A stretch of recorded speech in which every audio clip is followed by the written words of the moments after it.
Structure. काफ़ी सारा हमने पढ़ लिया था और अभी काफ़ी सारा हमारा बाकी भी है, थोड़ा सा खत्म हुआ है, थोड़ा है बाकी। इधर तक हमने खत्म कर लिया था, फॉर्मलाइजेशन तक मैंने ये टॉपिक है वो क्या कर दिया था, हमारा खत्म हो गया था। ठीक है, फॉर्मलाइजेशन में आप लोगों को मैंने क्या बताया था कि what is the meaning of formalisation. Formalisation का मतलब यही है कि जितनी ज़्यादा फॉर्मेलिटीज होती हैं, जितनी किसी भी ऑर्गेनाइजेशन के अंदर फॉर्मेलिटीज होंगी, उसके अकॉर्डिंग उसकी वर्किंग अफेक्ट होगी, उसके अकॉर्डिंग उसका काम अफेक्ट होगा, सारी चीज़ों पे क्या होगा, उसका असर पड़ेगा। तो इस चार्ट को अपन एक बार दोबारा पढ़ लेते हैं। अगर आप नेचर ऑफ वर्क की बात करें, अगर रूटीन वर्क है तो फॉर्मेलिटीज हर किसी को पता है, लेकिन अगर नॉन फॉर्मल है या लो फॉर्मल है तो नॉन रूटीन। जैसे आप लोगों को पता होगा, जैसे एक होते हैं स्टैंडर्ड प्रोडक्ट और एक होते हैं कस्टमाइज्ड प्रोडक्ट। जो जूतों के एग्जांपल लेते हैं, ठीक है, आपको ज़्यादा पता होगा जूतों के बारे में, पहनते कम खाते ज़्यादा। जूते अलग अलग नंबर में आते हैं, 8 नंबर, 9 नंबर, 10 नंबर, 11 नंबर, और ये स्टैंडर्ड साइज है जूतों का, ये जूतों का स्टैंडर्ड साइज है। तो अगर सपोज करो कोई कंपनी है उसने 9 नंबर के जूते बनाने हैं, तो वो एक हाई फॉर्मल स्ट्रक्चर को यूज़ करेगी या फिर लो फॉर्मल स्ट्रक्चर को यूज़ करेगी? बताओ। अगर कंपनी ने एक 9 नंबर का जूता बनाना है तो वो हाई फॉर्मल यूज़ करेगी या लो फॉर्मल यूज़ करेगी? ऑब्वियसली बात है, हाई फॉर्मल यूज़ करेगी। क्यों? क्योंकि 9 नंबर के जूते बड़े कॉमन है, 10 का तो मेरे आता है यार, तो 9 तो बहुत नॉर्मल है, तो बहुत सारे जूते एक बार बनाने पड़ेंगे।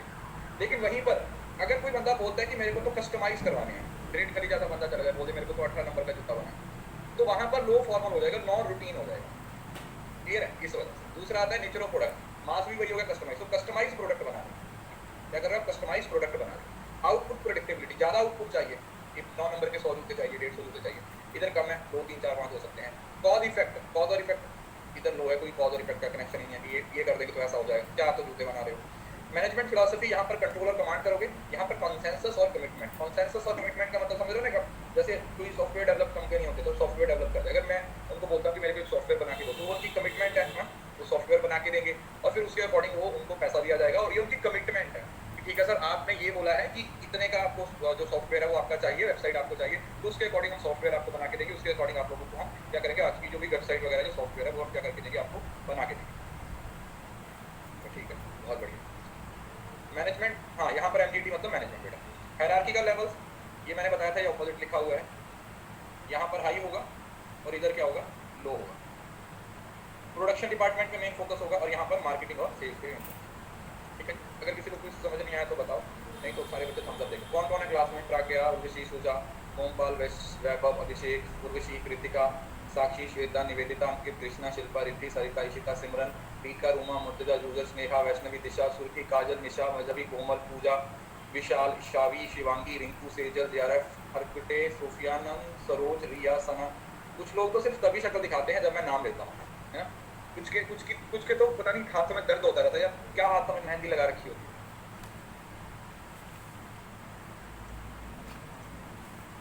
अब आता फॉर्मल ऑर्गेनाइजेशन। फॉर्मल ऑर्गेनाइजेशन का मतलब क्या होगा? फॉर्मल ऑर्गेनाइजेशन का मतलब क्या होगा बेटा? जब हम बहुत हार्ड एंड फास्ट रूल की बात करते हैं, तो ये सबसे पुराना स्टाइल है जिसको आर्मी स्टाइल भी बोलते हैं। फॉर्मल स्ट्रक्चर का मतलब होता है जहां पर हर चीज पहले से डिसाइडेड है, बहुत सारे रूल्स रेगुलेशंस बना रखे हैं। क्या कर रखे हैं? बहुत सारे रूल्स रेगुलेशंस हमने बना रखे हैं। क्या कर रखे हैं?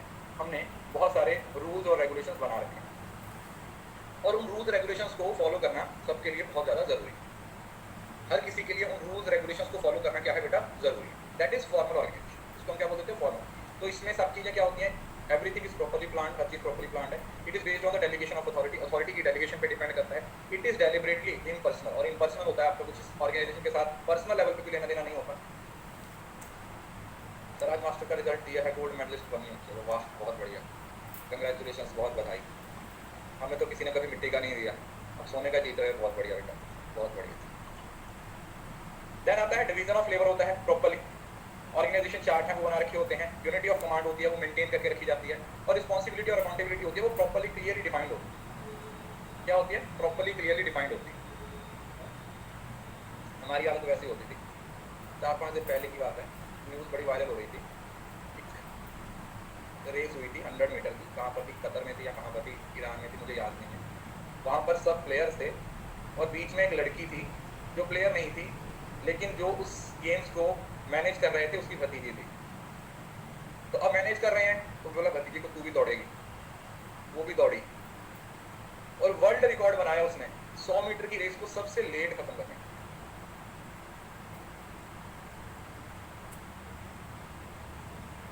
यूट्यूब पे जाके सर्च करना स्लोएस्ट रनर ऑफ 100 मीटर, पूरी वीडियो पड़ी हुई है, पूरी वीडियो पड़ी हुई है।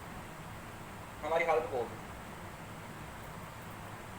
अब फॉर्मल ऑर्गेनाइजेशन के एडवांटेजेस क्या हैं? What are the different advantages of organization? हाँ जी बेटा, मैं सारा कोर्स कंप्लीट कर रहा हूँ।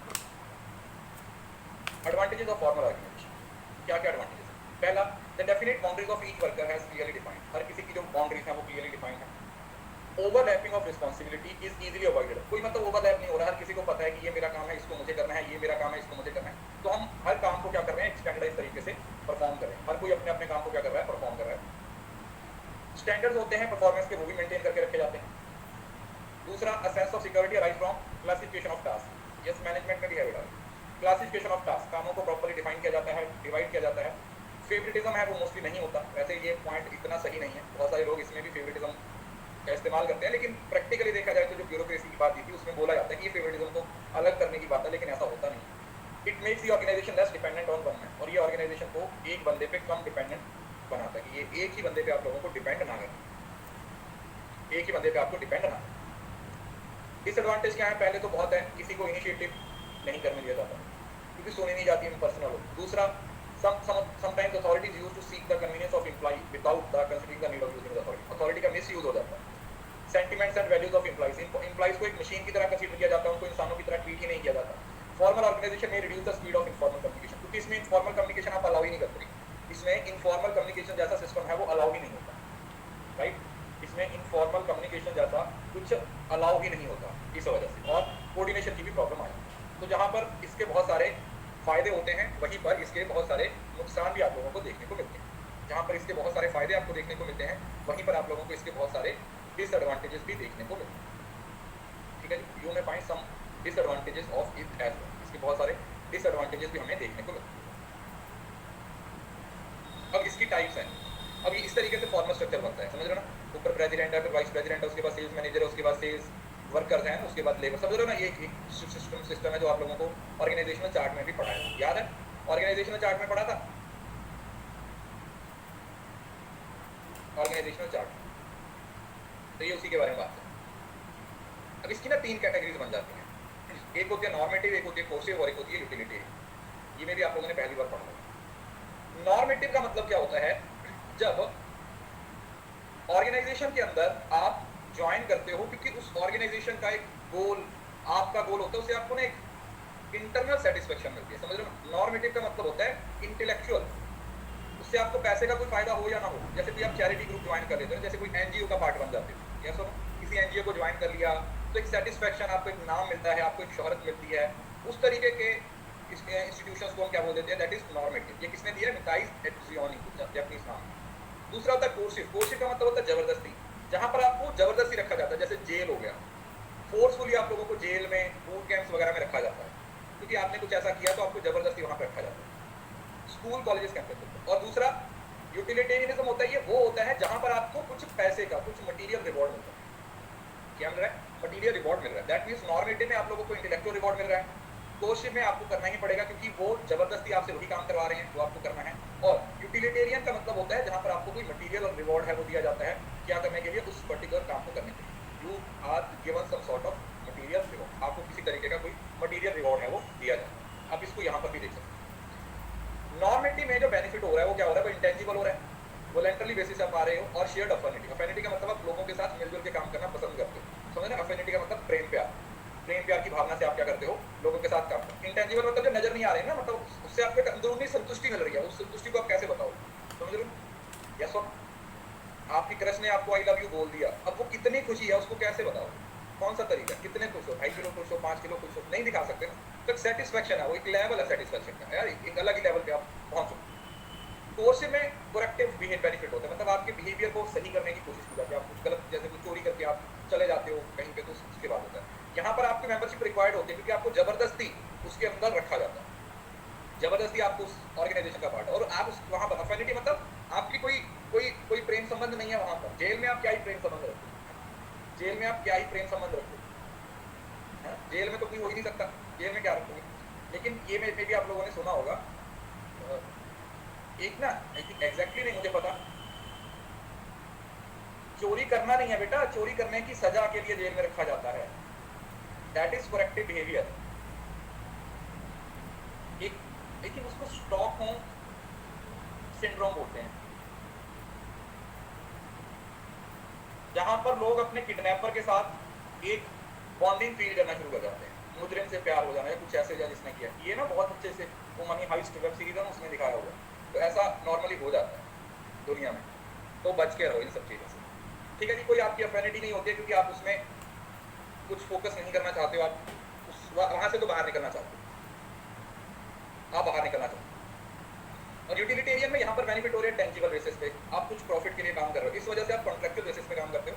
जब तक आपको लगता है कि मेरे को उस ऑर्गेनाइजेशन से फायदा होता जाएगा तब तक मैं इसका हिस्सा रहूंगा, और जब मैं इस मुझे लगेगा कि नहीं है तो फिर तो आप थोड़ा बहुत कनेक्टेड फील करते हो कि आपको मॉनेटरी एडवांटेज हो रहा है। क्या हो रहा है बेटा?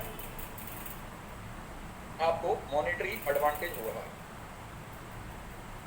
आपको उससे क्या हो रहा है? आपको उससे मॉनेटरी एडवांटेज हो रहा है,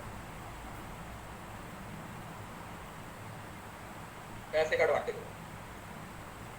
ठीक है, क्लियर है? टेंजिबल होता है जो दिख रहा है, पैसा दिख रहा है ना, टेंजिबल और इनटेंजिबल में डिफरेंस नहीं पता आपको।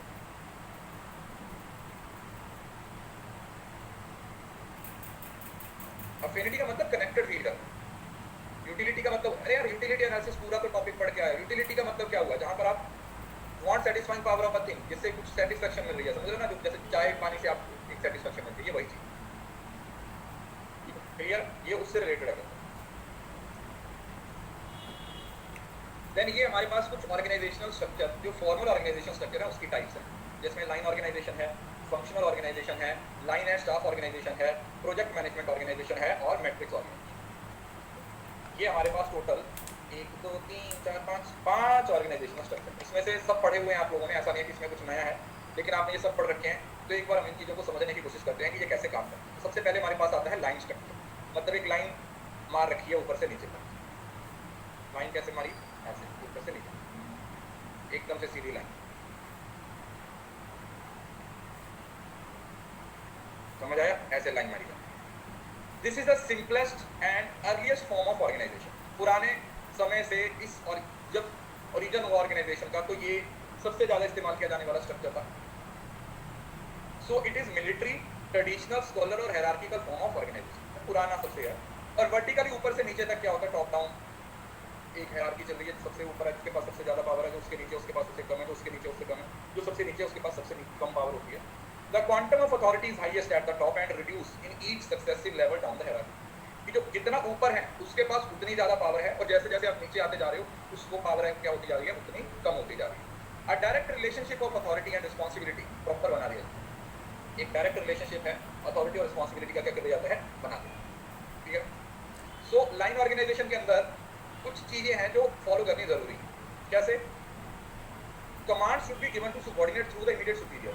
लाइन ऑर्गेनाइजेशन रिस्पॉन्सिबिलिटी प्रॉपर बना दिया जाता है। एक डायरेक्ट रिलेशनशिप है अथॉरिटी और रिस्पॉन्सिबिलिटी का, क्या कर दिया जाता है? बना दिया। ठीक है? सो लाइन ऑर्गेनाइजेशन के अंदर कुछ चीजें हैं जो फॉलो करनी जरूरी है। कैसे? Command should be given to subordinate through the immediate superior. वहां पर तो डेलीगेशन ऑफ अथॉरिटी होती है, वहां पर ही तो डेलीगेशन ऑफ अथॉरिटी होगा ना, कि भाई मेरे से ऊपर ये बंदा है तो यही मेरे को क्या कर सकता है, यही बंदा मेरे को क्या कर सकता है? ऑर्डर दे सकता है, इसके अलावा और मेरे को कोई ऑर्डर नहीं दे सकता। There should be only one chain. पूरी ऑर्गेनाइजेशन में एक ही चेन ऑफ कमांड होनी चाहिए, ऐसा नहीं है कि अलग अलग बना रखे, मतलब एक चेन ऑफ कमांड में बहुत सारी क्लासेस हो सकती हैं, लेकिन ऑर्गेनाइजेशन में चेन एक ही चलेगी। दूसरा, the number of subordinate who work करती command by the superior should be limited. ये किसका पॉइंट आ जाता है? ये स्पैन ऑफ मैनेजमेंट का आ जाता है। किसका? Span of management. क्लियर है बेटा? किसका पॉइंट है ये? स्पैन ऑफ मैनेजमेंट या स्पैन ऑफ कंट्रोल जो बोलते हैं। This is related with the span of control और span of management. Last point वही है ना, स्पैन ऑफ मैनेजमेंट की प्रॉपर स्पैन ऑफ मैनेजमेंट होना चाहिए। जैसे टॉप पे स्पैन ऑफ मैनेजमेंट कितना था बताइए? टॉप लेवल पे कितना होता है? 16, और लो लेवल पे 120, 16 एंड 120, 16 एंड 120, 16 एंड 120। तो अब इसके फीचर्स क्या है लाइन ऑर्गेनाइजेशन के? बिल्कुल सिंपल है, वर्टिकल डायरेक्ट रिलेशनशिप होते हैं, authority flow from top to bottom, ऊपर से नीचे की तरफ आती है, operation of the system is very easy, it facilitate know कौन किसको ऑर्डर देगा, कौन किससे ऑर्डर लेगा, एक डायरेक्ट रिलेशन बनाया जाता है सुपीरियर और सबऑर्डिनेट के बीच में, the superior will take decision with the scope of authority, और उसके पास जितनी अथॉरिटी है उसके अकॉर्डिंग वो बंदा क्या करेगा, उसके अकॉर्डिंग वो बंदा ऑर्डर ले, या उसकी पावर है वो उस पावर का क्या करेगा, इस्तेमाल।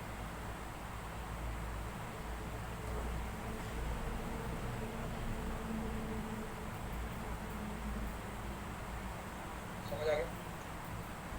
It is the easiest to establish. फायदे क्या हैं भाई? बड़े आराम से इसको क्या कर सकते हो आप, एस्टैब्लिश कर सकते हो। इट इज वेरी इजी, बहुत ही आसानी से इसको क्या किया जा सकता है, एस्टैब्लिश किया जा सकता है।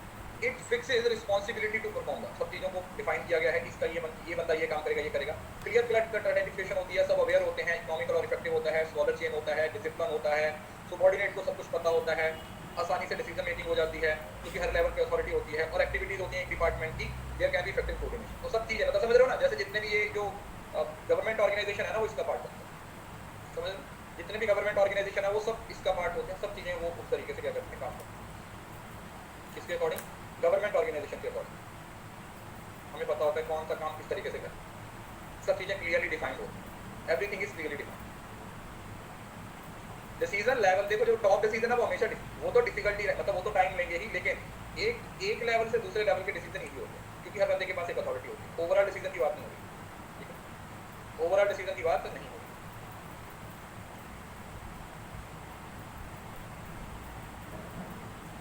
फ्री रेन और डेमोक्रेटिक क्या होगा? फ्री रेन डेमोक्रेटिक कहाँ से आ गया बेटा? ये तो ऑटोक्रेटिक है ना, this is totally autocratic, it is totally autocratic, right. Disadvantage क्या हो जाएंगे? सबसे पहले तो भाई कंसंट्रेशन टॉप पे होगी, डिक्टेटरशिप बन जाता है एक तरीके से, डिक्टेटर समझ रहे हो ना, कम्युनिकेशन बड़ा डिफिकल्ट हो जाता है। अब ये देखो नेपोटिज्म और फेवरेटिज्म, जैसे पहले लिखा था कि इसके ऑब्जेक्टिव है कि नहीं होना चाहिए, लेकिन कहीं ना कहीं लोग अपनी अथॉरिटी का गलत इस्तेमाल, जैसे मैंने अभी आपको एग्जांपल दी, वो क्या था? वो नेपोटिज्म ही तो था, जो मैंने अभी आपको एग्जांपल दी वो नेपोटिज्म ही तो था, है ना, नेपोटिज्म था या नहीं था? यस सर, बिल्कुल वो नेपोटिज्म था। तो इस वजह से organization suffer the lack of specialized skill of experts है, क्योंकि किसी को अपने आप को एक्सप्रेस करने का मौका ही नहीं दिया जा रहा। बड़ी ऑर्गेनाइजेशन के लिए इजी नहीं होती है, सुपीरियर ने अगर ऊपर का गलत डिसीजन ले लिया तो नीचे तक सब चीजें गलत हो जाएंगी, और रिजिड होता है और इनफ्लेक्सिबल होता है, मतलब आप इसको चेंज नहीं कर सकते। अगर आप इसको चेंज करना चाहो तो आपके पास कोई स्कोप नहीं है इसको क्या करने का, चेंज करने का, यू कांट चेंज। ये जो एक बार आपने फिक्स कर दिया, जो आपने एक बार फिक्स कर दिया तो वो फिक्स रहेगा। एक बार जो चीजें इसके अंदर फिक्स कर दी गई हैं तो वो फिर हमेशा के लिए क्या हो जाएंगी, फिक्स्ड हो जाएंगी। आप उनको फिर बार बार आप उनको चेंज नहीं कर सकते, यू कांट मॉडिफाई दैम, आप उनको चेंज नहीं कर सकते, आप उनको मॉडिफाई नहीं कर सकते। अब आता है लाइन एंड स्टाफ। देखो ये लाइन और स्टाफ बिल्कुल लाइन स्ट्रक्चर है, बस इसमें क्या होता है कि आप एक एडवाइजर, सपोर्टर, एक एक्सपर्ट्स हैं वो असाइन कर देते हो साथ में, सिर्फ लाइन स्ट्रक्चर के साथ एक नए लोगों को ऐड कर दिया जाता है जिसको स्टाफ अथॉरिटी बोल देते हैं, जो कि एक्सपर्ट्स होते हैं। समझ रहे हो, जैसे वाइस प्रोडक्शन का है, प्रेसिडेंट है, एसएएस का रहता है, ये तो लाइन है, लेकिन अब इन तीनों को हेल्प करने के लिए आपने कोई लीगल एडवाइजर दे दिया, या तीनों डिपार्टमेंट के लिए आपने सीए दे दी। So these are the experts, these are the, तो आपने लाइन के साथ साथ लाइन प्लस एक्सपर्ट्स बोल दिया।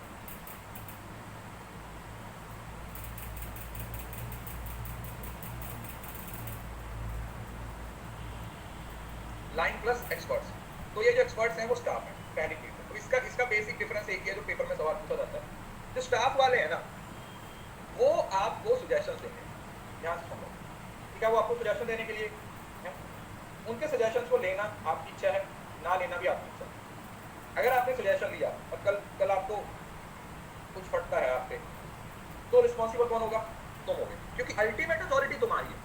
तुमने ऊपर वालों की अगर हेल्प ले भी ली, स्टाफ वालों ने तुम्हें सजेशन दे भी दिया और तुमने वो बात मान ली और बाद में उस चक्कर में कोई दिक्कत आ गई, तो तुम उनको बोल नहीं सकते कि मेरे कुछ ने बोला था, because they are responsible for the suggestions only. उनका काम सिर्फ और सिर्फ आपको क्या करना है, सिर्फ और सिर्फ आप लोगों को सजेशन देना है।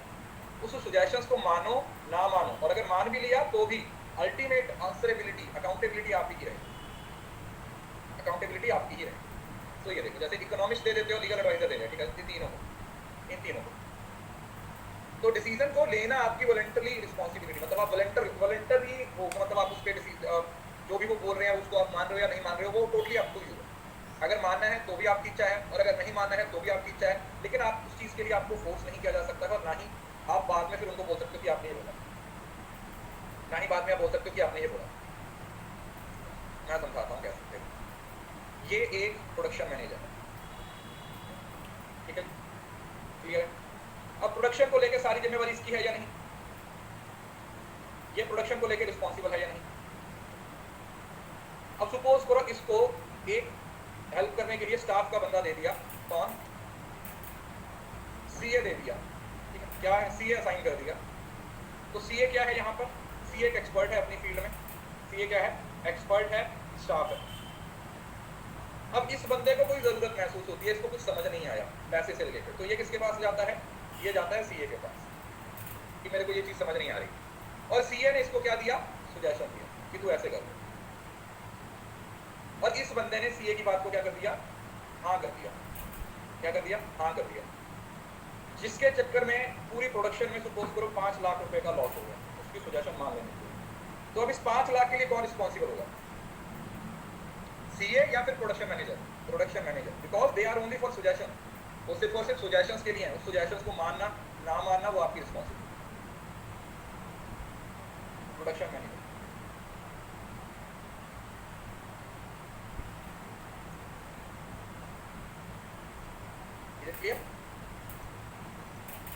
अब इसके अंदर दो तरीके के स्टाफ होते हैं, स्टाफ असिस्टेंट होते हैं, स्टाफ सुपरवाइजर होते हैं। इतना तो डिटेल में नहीं जाना, बस आपने ये समझना है, ये सेम टू सेम इसके अंदर सारे के सारे क्या हैं, लाइन वाले फीचर है। बस फर्क क्या हो गया कि अब आपको आपके एक्सपर्ट्स हैं वो आपको और प्रोवाइड कर दिया जा रहा है कि ये काम आप इस तरीके से कर सकते हो, ये काम आप इस तरीके से कर सकते हो, you can do this staff work like this, you can staff legal advisor. जैसे प्रोडक्शन वालों को लीगल के बारे में नहीं पता है, प्रोडक्शन वालों को लॉ के बारे में नहीं पता, तो उनको लॉ वाले मतलब पूरी ऑर्गेनाइजेशन में एक लॉ डिपार्टमेंट होता है, सीए होता है, इकोनॉमिस्ट होते हैं, ये क्या है, दीज ऑल आर एक्सपर्ट्स। ये सब क्या है, ये सब एक्सपर्ट्स हैं। तो ये एक्सपर्ट अपनी अपनी एक्सपर्टीज प्रोवाइड करते हैं कि ये काम आप इस तरीके से करोगे, ये काम आप इस तरीके से करोगे, ये काम आप इस तरीके से करोगे। तो वो सारी चीजों पे हमें क्या करना होता है, ज्यादा फोकस रखना,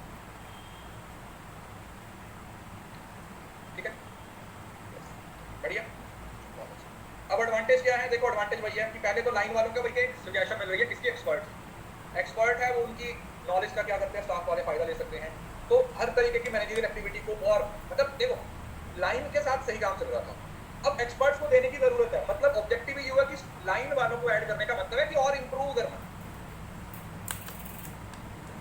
लाइन वालों को देने का मतलब है चीजों को और इंप्रूव करना या नहीं, क्विक डिसीजन में और हेल्प करना। तो उसी के लिए इसको किया कि हेल्प करेंगे वो, अनडिवाइडेड रिस्पांसिबिलिटी। अब ये भी देखो अनडिवाइडेड रिस्पांसिबिलिटी, अब ये एडवांटेज और डिसएडवांटेज दोनों में ही है, क्योंकि स्टाफ वालों ने सजेशन दे दिया, साइड पे हाथ खड़े कर, कल को कुछ भी फटता है तो हमको कुछ ना आने, समझ लो ना। तो लाइन वालों की रिस्पांसिबिलिटी तो कम नहीं हो जाती ना, या लाइन वालों की अथॉरिटी तो कम नहीं हो जाती, तो सिर्फ सजेशन देना चाहिए क्या करें यार ऐसे कर दो। बाकी अल्टीमेट जिम्मेवारी तो स्टाफ वालों की रहती है, अल्टीमेटली जो काम करना है वो तो स्टाफ वालों नहीं करना है, वो और किसी ने तो नहीं करना ना, वो तो सारा काम किसने करना है सर, वो तो सारा काम स्टाफ वालों ने ही करना।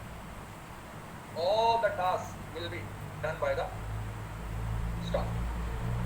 सो प्लांट स्पेशलाइजेशन है, क्योंकि जो एक्सपर्ट्स आ रहे हैं वो क्या है, वो स्पेशलाइज्ड पर्सन है, दे आर स्पेशलाइज्ड पर्सन, वो बहुत ही स्पेशलाइज्ड पर्सन है।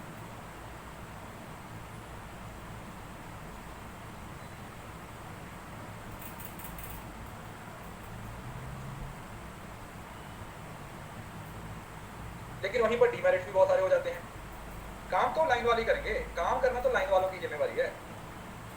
प्रिंसिपल ऑफ अनडिवाइडेड रिस्पांसिबिलिटी का मतलब हुआ कि ये ऐसा नहीं कि स्टाफ दे दिया तो आपकी अथॉरिटी कम हो गई, कन्फ्लिक्ट कम हो, वो कुछ नहीं होगा। मतलब सिर्फ आपने सलाह लेनी है, और आप पे कोई फोर्स भी नहीं है कि आपने उनकी सलाह लेनी ही लेनी है, वो आपकी इच्छा है कि आप उनकी सलाह, आप उनसे सजेशन लोगे या नहीं। ये भी टोटली आप पे डिपेंड करता है कि उनकी सजेशन आप लोगे या नहीं लोगे, उनसे सजेशन आप लोगे या नहीं लोगे, ये भी उनकी इच्छा है। तो आप सुन सबकी सुनो, लेकिन करो वही जो आपके दिल में है। सो डीमेरिट्स क्या हो जाते हैं, सबसे पहले तो कई बार prestige and influence of line manager suffer from the pressure. तो कई बार उनके होने से उनको एक लो फील होता है, यार एक्सपर्ट बैठा हुआ है ना, मतलब मेरी वैल्यू कम हो गई है। दूसरा, कई बार स्टाफ वो इतना इफेक्टिव ही नहीं होता है, तो आप स्टाफ की बात मानते हो तो जो चीजें सही होनी होती हैं वो भी सही होने की बजाय क्या हो जाती हैं, गलत हो जाती हैं। जो चीजें असल में सही होनी चाहिए वो सही होने की बजाय क्या हो जाती हैं, सर वो गलत हो जाती हैं। लार्ज नंबर ऑफ स्टाफ है तो पैसा भी लगेगा। दूसरा, although expert information are available through the officer and the risk of misunderstanding. जितने ज्यादा लोग आते जाएंगे उतनी अंडरस्टैंडिंग क्या होती जाएगी, खत्म होती जाएगी ना। जितने ज़्यादा लोग आते जाएंगे उतनी अंडरस्टैंडिंग कम होती जाएगी, उतना लॉस है, उतना नुकसान ज़्यादा होता जाएगा। Since staff manager are not accountable for the result, they may not perform their duties. जब उनको पता है कि भाई मैं कुछ भी बोल दूँ मेरे पे कुछ फूटेगा ही नहीं, मेरे पे कुछ जब फटना ही नहीं है, तो मैं कुछ भी बोलता रहूँ, है ना, क्योंकि रिस्पॉन्सिबिलिटी तो कोई नहीं है ना, मैंने बोल दिया बस ये कर दो वो कर दो। जैसे आपने एक बार ऐड देखी होगी, इसकी एग्जांपल पता नहीं मेरे को कहाँ से याद आई, एक ऐड आती थी चॉकलेट की, पता नहीं कुछ ऐसी थी, मे भी शायद आपने देखी, बहुत पुरानी ऐड है। उसमें एक बंदा गाड़ी बैग लगा रहा होता है, एक बच्चा होता है वो लॉलीपॉप खा रहा होता है, तो उसको बोलता है देखना पीछे देखना, लग तो नहीं रही, लग तो नहीं रही, बोलता है आने दो आन दो आन दो अंकल जी आन दो आन दो, और फिर वो दीवार में लग जाती है गाड़ी, बोलता लग गई ना, तो बोलता हाँ अंकल जी अब तो लग गई ना। क्यों? क्योंकि वो पता नहीं किसकी ऐड है, मुझे याद नहीं है, तो वो क्योंकि रिस्पॉन्सिबल नहीं था, उसको पता गाड़ी इसकी ठोकेगा भी ये, चला भी ये रहा है, तो मजे करते हैं लोग। वही चीज है यहाँ पर, स्टाफ वाले मजे करते हैं, उनको वो बोलते हैं कि क्या ही फर्क पड़ता है ना, क्या ही फर्क पड़ता है, क्या करने के लिए चीजों को रिलेट करना। तो लाइन ऑर्गेनाइजेशन और लाइन ऑफ स्टाफ ऑर्गेनाइजेशन में क्या फर्क है? What is the difference between line and staff? देखो मेरी क्लासेस से आप और कुछ सीखो ना सीखो, लेकिन एटलीस्ट आप अपने आसपास होने वाली सारी चीज़ों को ऑब्जर्व किया करो। मेरी एक बहुत अच्छी हैबिट है कि मैं ना कोई चीज़ मेरे को अच्छी लगती है, कुछ जो कहानी ना, मैं उसको नोट डाउन कर लेता हूँ। हफ्ते 10 दिन में जितनी चीज़ें होती है तो फिर मैं उनको लगातार पढ़ते रहता हूँ। तो फिर अपने आप जब आप कुछ पढ़ा रहे होते हो तो ऐसा थोड़ी है कि मैं सोच के आया हूँ कि मैंने ये एग्जाम्पल देनी है, वो अपने आप आपके दिमाग में आ जाती है हर चीज़ से रिलेटेड, और ये बहुत अच्छी है। देखो आपकी टीचिंग इंटरेस्टिंग तभी बनेगी, वो इंटरेस्टिंग तभी बनेगी जब आप लोगों को इमोशनली अटैच कर पाओ। आप तभी किसी को अपनी तरफ आकर्षित कर पाओगे, आप तभी किसी को अपनी बात मनवा पाओगे जब वो बंदा इमोशनली आपके साथ कनेक्टेड फील हो रहा है। तो उसके लिए प्रैक्टिकल एग्जांपल, उनकी लाइफ के एग्जांपल, मैं तो बहुत बार आपको आपकी जिंदगी के एग्जांपल क्यों देता हूँ, मैं क्यों बोलता हूँ कि अच्छा कभी मम्मी से पिटाई खाई है, क्योंकि आपको लगेगा कि अच्छा आप भी हमारे जैसे ही हो, you will focus more on the class, क्योंकि आप उसके साथ ज्यादा कनेक्ट कर पाते, आप उसके साथ ज्यादा कनेक्ट फील कर पाते। So these are some of the tactics understanding. एक बुक आती है छोटी सी, 100 रुपए की बुक है, मैंने उसको पहले भी सजेशन किया था, अगर आप 100 रुपये इन्वेस्ट करना चाहते हो ना तो आप एक बुक है 100 रुपए की बुक, 100-150 रुपए की बुक है, अभी पता नहीं कहाँ पे पड़ी हुई है, ना तो मैं आपको दिखा देता। बुक का नाम है how to be a human magnet. इस बुक के अंदर 50-60 छोटे छोटे टिप्स दिए हुए हैं जो आपको अपनी पर्सनैलिटी को, अपनी कम्युनिकेशन को, अपनी टीचिंग को इंप्रूव करने में, डेली लाइफ में इंप्रूव करने में बहुत हेल्प करेंगे। मैंने ये सजेशन भी दिया था, पहले भी शायद दिया था, तो आप अमेजन से जाके या ऑफलाइन से जाके अगर ये आपको मिल जाएगी तो आप इस बुक को जरूर से खरीदिए। और सिर्फ पढ़ना नहीं है, इसके अंदर जो बातें लिखी हुई है उनको अप्लाई करो, अप्लाई करो। अब धीरे धीरे देखोगे कि कितनी इंप्रूवमेंट आएगी। सिर्फ पढ़ लेने से कुछ नहीं होगा बेटा, ऑल अबाउट बस पढ़ा पढ़ा दिया। Teaching is a very difficult but yet most interesting and most respectable job. यही रीजन है कि टीचर कभी बूढ़े ही नहीं होते।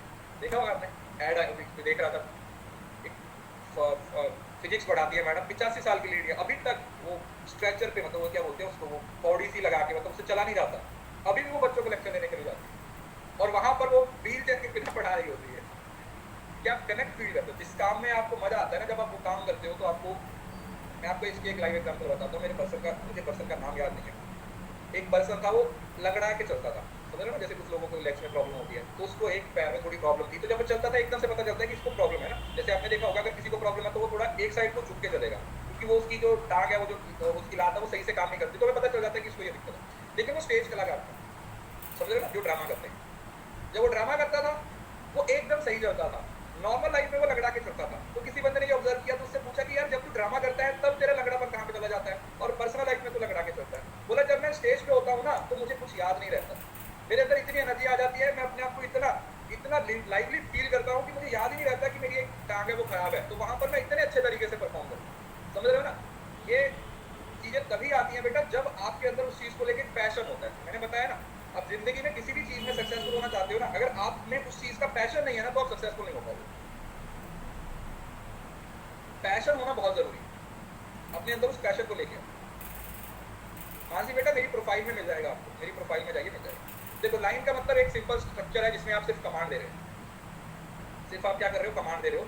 और लाइन और स्टाफ में कमांड के साथ साथ आपको एक एडवाइस भी दी जाती है। डिग्री ऑफ सेंट्रलाइजेशन एब्सोल्यूट होती है, सेंट्रलाइजेशन यहाँ पर पार्टली सेंट्रलाइजेशन, क्योंकि आप अपनी पावर का थोड़ा सा हिस्सा स्टाफ वालों को भी दे देती हूँ, तो वो डिस्ट्रीब्यूट हो जाता है। Appropriate for small organization with less number of employees, ठीक है, वो ऐसी ऑर्गेनाइजेशन जिसमें एम्प्लॉइज कम होते हैं, वहां पर हम लाइन ऑर्गेनाइजेशन का इस्तेमाल कर लेते हैं। लेकिन जहां पर बड़ी ऑर्गेनाइजेशन होती है लार्ज नंबर के लिए आप लाइन और स्टाफ दोनों का इस्तेमाल करते हैं। इसमें स्ट्रिक्ट होता है, यहाँ पर लूज क्यों होता है कि आपकी जो डिस्ट्रीब्यूशन है, जो पावर है, वो क्या होती है, डिस्ट्रीब्यूट होती है। Executives, line executives are journalist, यहाँ पर भी जर्नलिस्ट हो जाते हैं, मतलब मेन काम वही करने वाले हैं। और जो स्टाफ वाले होते हैं वो स्पेशलिस्ट होते हैं, स्टाफ वाले हो जाते हैं वो क्या होते हैं, स्पेशलिस्ट। किसी भी फील्ड में सक्सेसफुल होने के लिए एक अच्छा नाम, मतलब एक्सपर्ट होने के लिए, मैं ये नहीं बोलूँगा, वैसे तो परफेक्शन कभी आती ही नहीं है, लेकिन मेरा पर्सनल एक्सपीरियंस है, टेक एटलीस्ट 4 years। जो मेरा पर्सनल एक्सपीरियंस है वो ये है कि 4 साल के अंदर आप लोगों को उस प्रोफेशन की A to Z नॉलेज हो जाती है। बाकी तो आप पूरी ज़िंदगी इंप्रूव करते रहते हो, लेकिन किसी चीज़ में अगर आपने अपने 4 साल दे दिए ना फुल डेडिकेशन के साथ, तो वो चीज़ आपको आपकी ज़िंदगी में बहुत आगे लेके जाएगी। देन आता है फंक्शनल ऑर्गेनाइजेशन। अब फंक्शनल ऑर्गेनाइजेशन का मतलब क्या होता है?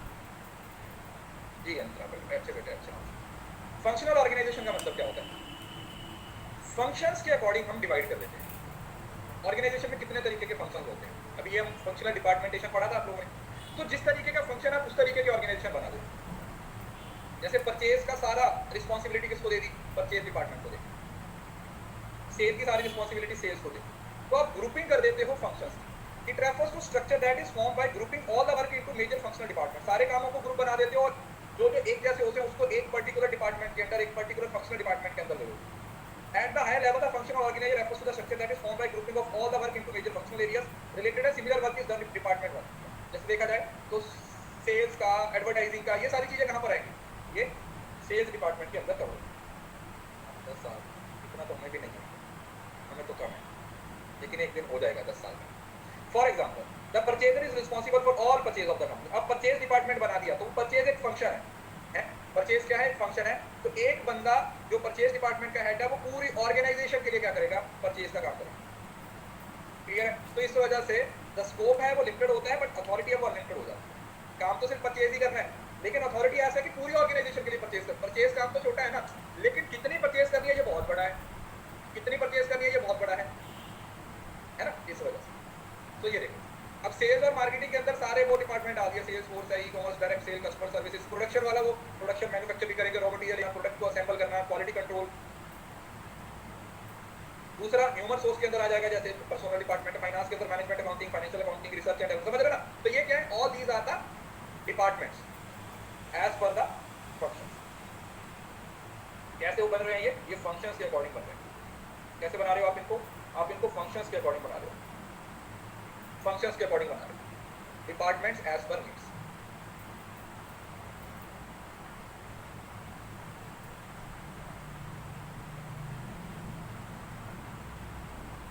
क्लियर है?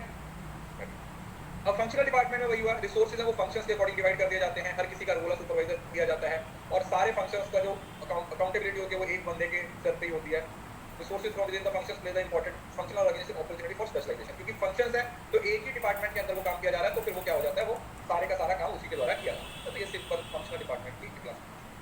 अब एप्लीकेशन क्या है, कहां पर फंक्शनल डिपार्टमेंट को हम अप्लाई करेंगे? Larger complaints are better suited to use functional organization, especially once they produce just a few type of goods. Companies लिखा है, बड़ी कंपनीज है ना, जहाँ पर बहुत सारा काम हो रहा है, बहुत सारी प्रोडक्शन हो रही है, बहुत सारी क्लासिफिकेशंस की जरूरत होती है, वहां पर हम क्या यूज करते हैं? वहां पर हम फॉर्मल ऑर्गेनाइजेशन को इस्तेमाल करते हैं। ठीक है, जहां पर बहुत बड़ी ऑर्गेनाइजेशन है और बहुत सारे डिपार्टमेंट्स हैं, बहुत सारी चीजें हैं, वहां पर हम फॉर्मल ऑर्गेनाइजेशन का क्या करते हैं? पार्ट बनाते हैं। वहां पर हम फॉर्मल ऑर्गेनाइजेशन को यूज करते हैं, डिफरेंट। तो फायदे क्या हैं? सबसे पहले तो स्किल्स, क्योंकि एक ही ऑर्गेनाइजेशन के एक ही डिपार्टमेंट में इतनी सारी जिम्मेवारी दे दी गई है कि वो स्किल्स है वो फंक्शनल लेवल का, नॉट फॉर्मल। स्किल्स है वो डेवलप हो जाएंगे। अकाउंटेबिलिटी है, हर इजी है, आपको पता। अच्छा, परचेज की जिम्मेवारी है भाई, तो वो परचेज डिपार्टमेंट को दी हुई है, तो परचेज को लेकर वो वही रिस्पॉन्सिबल है, आपको किसी और के पास जाने की जरूरत नहीं है। अगर आपके लिए परचेज नहीं करते हैं वो, है ना, आपको परचेज की जरूरत है, तो आप उनको बोलते हो, अगर वो नहीं करते हैं तो आप उनकी कंप्लेंट भी कर सकते हैं, आप उनको बोल सकते हो कि आप ऐसा नहीं कर सकते। डिसीजन मेकिंग बड़ी आसान हो जाती है, क्योंकि हर डिपार्टमेंट है ना, ये जो फंक्शनल ऑर्गेनाइजेशन है वो अपने आप में एक ऑटोनोमस बॉडी बन जाती है, समझ रहे हैं? जैसे डिसेंट्रलाइजेशन में होता है, कॉमर्स डिपार्टमेंट बना दिया, तो कॉमर्स डिपार्टमेंट का जो एचओडी है ना, उसके लिए वो कॉमर्स डिपार्टमेंट ही उसका एक कॉलेज हो गया, तो पूरी जिम्मेवारी उसके सर पे आ गई है, तो बड़ा आसान हो जाता है। वो खुद से ही उस ऑर्गेनाइजेशन के लिए, उस पर्टिकुलर डिपार्टमेंट के लिए क्या करता है? डिसीजन लेता है। क्या करता है? उस ऑर्गेनाइजेशन के लिए डिसीजन ले लेता है। Easy expansion, new division can be easily added, बड़े आराम से आप और चीजों को ऐड करना चाहो। लेकिन डिसएडवांटेज क्या है? पहला तो वही है कि एक ही तरीके की एक्टिविटीज है, ओवरलैपिंग में बड़ी डिफिकल्ट हो जाती है, और कई बार एक डिपार्टमेंट को दूसरे डिपार्टमेंट के अंदर काम करना पड़ता है, इस वजह से कंफ्लिक्ट भी हो जाती है। और कई बार हर डिपार्टमेंट अपने अपने अपने काम पे फोकस करके सिर्फ अपने काम पे फोकस करता है, लेकिन पूरे ऑर्गेनाइजेशन का जो ऑब्जेक्टिव है, पूरी ऑर्गेनाइजेशन में जो ऑब्जेक्टिव अचीव करना चाहते हो उसको क्या कर देता है? उसको इग्नोर कर देता है। ठीक है, पूरी ऑर्गेनाइजेशन में जो ऑब्जेक्टिव है उनको अचीव करने का जो ऑब्जेक्टिव है उसको क्या कर देता है? इग्नोर कर देता है। ये भी एक बड़ा रीजन है जिसमें फंक्शनल डिसऑर्डर। सेकंड मतलब एक परचेज के अंदर जैसे और डिपार्टमेंट को काम करना पड़ रहा है, तो वो फिर क्या है, उनको लगता है कि यार ये तो डिफिकल्ट हो जाता है। डुप्लीकेशन का मतलब एक ही डिपार्टमेंट इतने सारे काम कर रहा है ना, तो उसके अंदर भी कॉन्फ्लिक्ट हो सकते हैं। जैसे सेम ऑर्डर अगर मेरे पास भी आगे दूसरे परचेज डिपार्टमेंट के अंदर 10 लोग हैं, तो अगर उनके बीच में कोऑर्डिनेशन नहीं है तो यही ऑर्डर आपने ले लिया, यही बंदा दूसरे ने ले लिया, तो एक्सपेंडिचर बढ़ जाएगा, वेस्टेज भी इंक्रीज हो जाएंगे। उसके बाद आता है डिविजनल स्ट्रक्चर। अब ये डिविजनल स्ट्रक्चर है, ये बड़ा सही एक स्ट्रक्चर होता है। अब इसमें पता क्या होता है? इसमें आप एक डिपार्टमेंट बना देते हो और फिर उस प्रोडक्ट से सारी जिम्मेवारी उसको दे देते हो। याद है प्रोडक्ट डिपार्टमेंट वाला? याद है? तो जैसे प्रोडक्ट डिपार्टमेंट था ना कि उस पूरे प्रोडक्ट की पूरी जिम्मेवारी, उस पूरे प्रोडक्ट की जिम्मेवारी उस डिपार्टमेंट को दे दी जाती है, A to Z। वही डिविजनल स्ट्रक्चर का पार्ट बन जाता है। वही किसका पार्ट बन जाता है? डिविजनल स्ट्रक्चर का पार्ट बन जाता है। तो ये प्रोडक्ट के अकॉर्डिंग भी हो सकता है, सर्विसेज के अकॉर्डिंग भी हो सकता है, टेरिटरी मतलब एरिया के अकॉर्डिंग भी हो सकता है, या फिर strategic business unit. Strategic business unit समझते हो क्या होता है? जब एक ऑर्गेनाइजेशन है वो अपने अंदर ही एक और छोटी ऑर्गेनाइजेशन बना के एक अलग डिपार्टमेंट की जिम्मेवारी उसको देती है। मैं भी आपको तो मैं आपको बताता हूँ, पहले ना ऐसा करो, तुम्हें ये ऐसे समझ नहीं आएगा, वेट मैं आपको समझाता हूँ।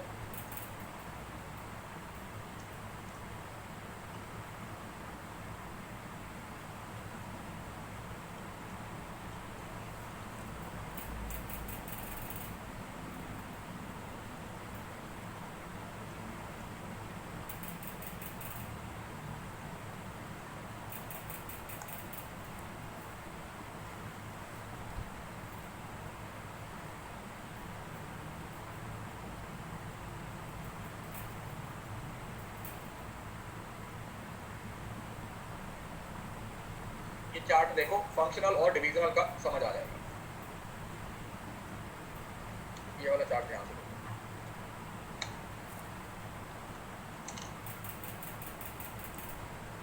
देखो, फंक्शनल समझ आ गया। जब आप डिपार्टमेंट बना देते हो as per the functional needs, according to their functional, purchase function, sales function etcetera. और यहाँ पर डिविजनल में ना आप पूरी एक यूनिट बना दे रहे हो। यूनिट बना देने का मतलब उस पर्टिकुलर प्रोडक्ट की, उस पर्टिकुलर सर्विस की सारी जिम्मेवारी दे दी। Organisation are divided into division as per the product service market are का डिविजनल स्ट्रक्चर। कि एक प्रोडक्ट बना दिया आपने, सपोज करो कंपनी दो प्रोडक्ट बना दिया, तो अब ए डिवीजन बना दी और बी डिवीजन बना दी। अब ए के अंदर सेल्स डिपार्टमेंट भी होगा, परचेज डिपार्टमेंट भी होगा, मार्केटिंग डिपार्टमेंट, समझ रहे हो ना? उस ए को ही उस पूरे प्रोडक्ट की जिम्मेवारी दे दी आपने, जैसे आईटीसी वाले करते हैं, आईटीसी वाले करते हैं। अब ये फंक्शनल एरिया के अकॉर्डिंग होता है और ये स्पेशलाइज होता है, समझ रहे हो ना? पूरे का पूरा जिम्मेवारी दे देते। एक स्ट्रेटेजिक बिजनेस यूनिट ही बना देते, पूरी की पूरी यूनिट बना के दे देते। क्या कर देते हो? एक पूरी की पूरी यूनिट बना के दे देते। यहाँ पर रिस्पॉन्सिबिलिटी फिक्स हो जाती है पर्टिकुलर डिपार्टमेंट को, क्योंकि फंक्शनल डिपार्टमेंट तो फंक्शनल बहुत ज्यादा सेपरेटेड हो जाता है, सारी ऑर्गेनाइजेशन की जिम्मेवारी उस पर आ जाती है। लेकिन डिविजनल में इजी होता है, क्योंकि आपने एक पूरे डिपार्टमेंट को दे दिया, तो अब उस प्रोडक्ट में जो भी होता है वो उसको पकड़ेंगे जाके डिपार्टमेंट के head. Manager do not have the autonomy. देखो ये पॉइंट है, इनके पास पूरी ऑटोनॉमी है। क्यों? क्योंकि ए प्रोडक्ट है, तो उस ए प्रोडक्ट की जब मेरे को जिम्मेवारी दे दी, तो भाई मेरे पास अथॉरिटी भी तो आ गई ना कि इस प्रोडक्ट को जैसे मर्जी बनाओ, जितना खर्चा मेरे को, मेरी जिम्मेवारी बनती है। तो ये इकोनॉमिकल होता है बड़े आराम से, और ये बड़ा एक्सपेंसिव होता है, क्योंकि आपको पूरे के पूरे रिसोर्सेज उस ऑर्गेनाइजेशन को देने पड़ते हैं। तो जब छोटी ऑर्गेनाइजेशन है तो वो फंक्शनल स्ट्रक्चर का इस्तेमाल करती है, और जब बड़ी ऑर्गेनाइजेशन है वो डिविजनल स्ट्रक्चर का इस्तेमाल करती है। फंक्शनल का बेटा एक अभी इतना पूरा पढ़ा दिया, फंक्शनल आप कौन सी दुनिया में जी रहे हो? ये पूरा फंक्शनल तो पढ़ा के आया हूँ। ये किसकी एग्जाम्पल? ये टॉपिक क्या फंक्शनल पूरा तो पढ़ा दिया। ये डिविजनल है, मुझे पता डिविजनल आपको डायरेक्ट समझ नहीं आएगा, इस वजह से डिविजनल को फंक्शनल के डिफरेंस से पढ़ो, ज्यादा अच्छे से दिमाग में बैठेगा। फंक्शनल को डिविजनल के डिफरेंस से समझो, ठीक है? इसमें समझने जैसा क्या है, मुझे ये बताओ यार। इसका मतलब फिर आपने डिपार्टमेंटलाइजेशन वाला टॉपिक भी नहीं पढ़ा। इसमें समझने जैसा ये बताओ, आपके सामने 7-10 पॉइंट लिखे हुए हैं, आप उनमें से कोई भी एक पॉइंट भी पकड़ लोगे तो पॉइंट समझ आ जाएगा। अब इससे ज्यादा आसान मैं क्या करूं बेटा, बताओ। एक एक चीज को डिटेल में पढ़ा रहा हूं। अरे यार, ये डिविजनल स्ट्रक्चर है। मैं कितनी बार बोले जा रहा हूँ कि भाई एक प्रोडक्ट की डिवीजन है तो एक ही सारी जिम्मेवारी, कितना दिमाग लगाओ यार, सीधी बात लिखी हुई है, कहाँ घूम रहे हो। बी डिपार्टमेंट है तो उसको बी प्रोडक्ट बनाने की जिम्मेवारी दे दी, सी है तो उसको सी की जिम्मेवारी दे दी। क्यों नहीं समझ रहे हो? एक ऑर्गेनाइजेशन के अंदर ऑर्गेनाइजेशन बना रहे हो, बात खत्म। एक ऑर्गेनाइजेशन के अंदर आप अलग अलग ऑर्गेनाइजेशन बना रहे हो, बस। और क्या कर रहे हो? डिवीजन बना रहे हो। डिवीजन क्या होता है? एक पर्टिकुलर सेगमेंट बना रहे हो और उस पूरे सेगमेंट को, पूरी जिम्मेवारी उस सेगमेंट की उसको दे रहे हो।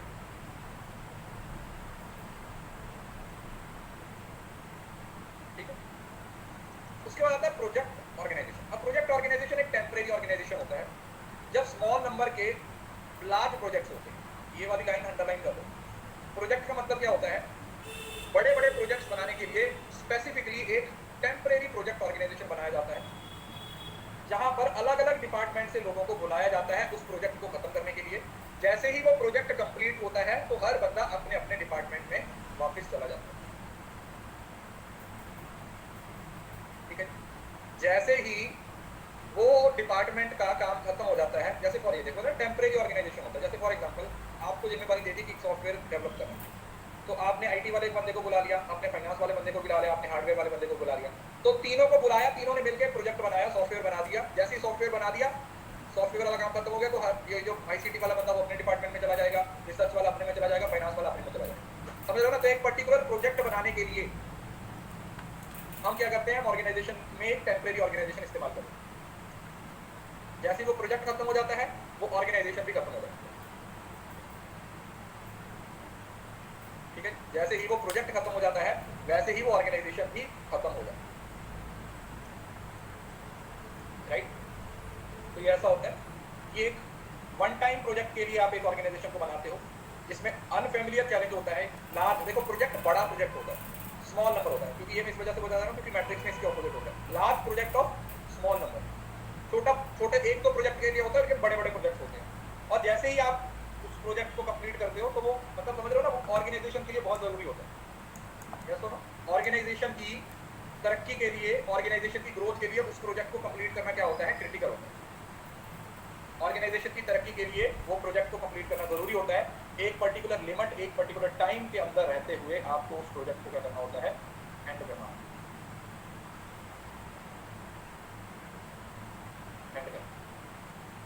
स्मॉल नंबर है तो फिर large number of small project तो लिखा हुआ है, सॉरी लार्ज, हाँ large project of small number, large small number आगे पीछे लिखा है, लेकिन वही बात है। प्रोजेक्ट बड़ा होगा लेकिन एक आधा ही होगा, समझ लो ना? बहुत बड़ा प्रोजेक्ट होगा लेकिन एक आधा ही होगा, और उसी में आपको पूरे एफर्ट्स हैं वो क्या करने होंगे? अपने घुसाने पड़ेंगे, अपने एफर्ट्स हैं वो पूरे घुसाने पड़ेंगे।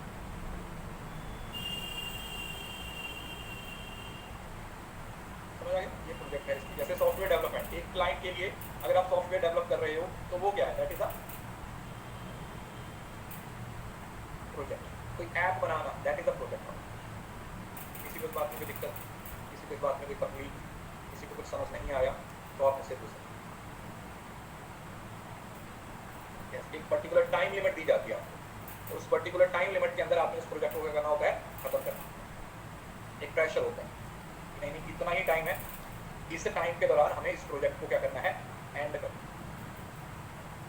इस पर्टिकुलर टाइम के दौरान हमें इस प्रोजेक्ट को क्या करना है? एंड करना।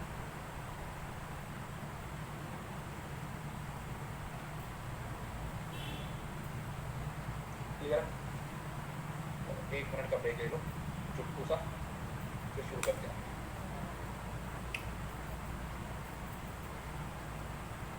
लंबू सा ब्रेक ले लो।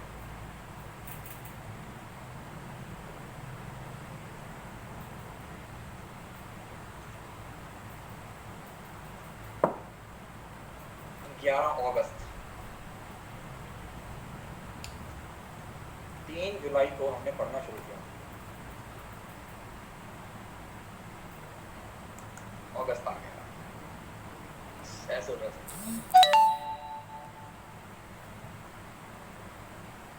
फिर सितंबर, फिर अक्टूबर, फिर नवंबर और फिर दिसंबर। दिसंबर में फिर पेपर और जनवरी में नंबर। खुदा का खौफ। देखो इस चीज को लेकर मैं बिल्कुल क्लियर हूं।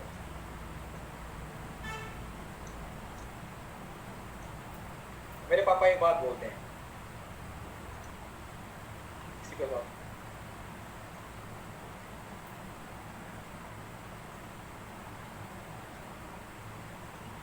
जब एक चीज को बेटा मैं 4 बार पढ़ा चुका हूं, देखो यार जब आपका कोई एक जनरल डाउट होता है, हमें पता है कि उस चीज का डाउट आता है, मेरा पॉइंट ये है कि जब मैं समझा रहा होता हूँ उस चीज को, तब आपका ध्यान कहाँ पे होता है। मैंने आपको कब रिपीट नहीं किया। अभी मैं एक चीज 1 मिनट पहले पूरा समझा चुका हूँ, ठीक है, अभी 1 मिनट पहले वो पूरा टॉपिक खत्म हो चुका है, मैं नेक्स्ट टॉपिक पे शिफ्ट हो चुका हूँ। अब आप उसका मीनिंग पूछ रहे हो। देखो ये झगड़ा कभी खत्म नहीं होगा। आप अपने व्यू पॉइंट दे रहोगे, मैं अपने देता रहूंगा, ना आप जीतोगे ना मैं जीतूंगा। हमें एक इक्विलिब्रियम पे आना पड़ेगा। यस, एक जगह पे तो हमें एग्री करना पड़ेगा ना। कुछ कुछ चीजें मुझे भी सुधारनी पड़ेगी, लेकिन उसके साथ साथ आपको भी तो करनी पड़ेगी ना। अब देखो, अब जिसकी बात आप कर रहे हो, ये देखो ये वाला टॉपिक था फंक्शनल। मैंने ये टॉपिक यहाँ से लेके यहाँ पर एग्जाम्पल दे दी, यहाँ पर समझा दिया, फिर इसके एडवांटेज और डिसएडवांटेज भी समझा दिए। इवन कि उसके बाद मैंने डिविजनल पढ़ाने से पहले इसका डिफरेंस भी पढ़ा दिया। मतलब अगर एक चीज के मैं आपको 20 पॉइंट्स तक पढ़ा चुका हूँ, उसके बाद भी आप ये पूछ रहे हो कि इसका मीनिंग क्या है, दैट मीन्स आपका फोकस नहीं था उस टाइम पे क्लास। मैं तो ये, मेरे को तो आपकी फोकस से प्रॉब्लम। मैं कब रिपीट नहीं करता हूँ, कब आपका डाउट नहीं लेता हूँ। डाउट का मतलब ये है कि एक्चुअली वो डाउट तो हो ना। अगर ऐसे आप एक एक चीज को ऐसे ही घुमाते रहोगे तो हम सिलेबस कब खत्म करेंगे बताइए। मेरे को कोई दिक्कत नहीं है, फिर आप ही बोलोगे कि सर टाइम पे सिलेबस खत्म नहीं हुआ।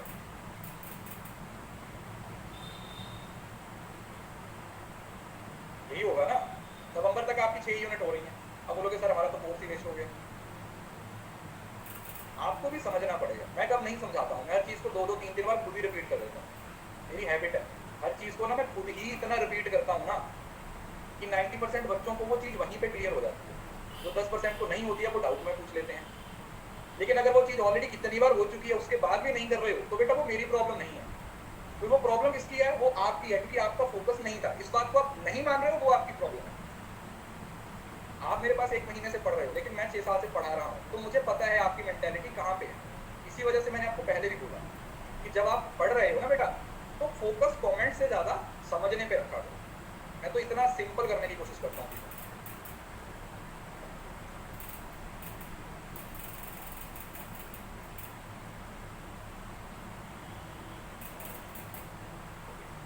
प्रोजेक्ट ऑर्गेनाइजेशन समझ आ गया।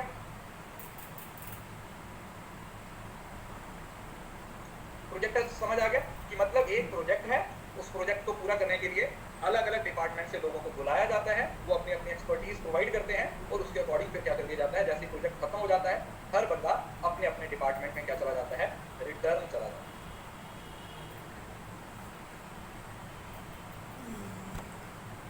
हिंदी की पीडीएफ बेटा कोर्स की अपडेट से डाउनलोड होगी। कोर्स को ओपन करोगे, इंडिविजुअल कोर्स को लेफ्ट साइड पे अपडेट्स की ऑप्शन होगी, वहां से देखो। अगर नहीं समझ आ रहा तो फाउंडेशन कोर्स को जाके देखो, उसमें सब समझाया हुआ है। कंप्लीटेड कोर्स में जाओ, foundation course. Project management, general management, इसको पढ़ना हुआ तो पढ़ लीजिए, होमवर्क में है। प्रोजेक्ट है जो कभी एक बार बनाया जाता है और रिपीटेटिव काम के लिए आप जनरल मैनेजमेंट का इस्तेमाल करते हैं। इसका जनरल मैनेजमेंट।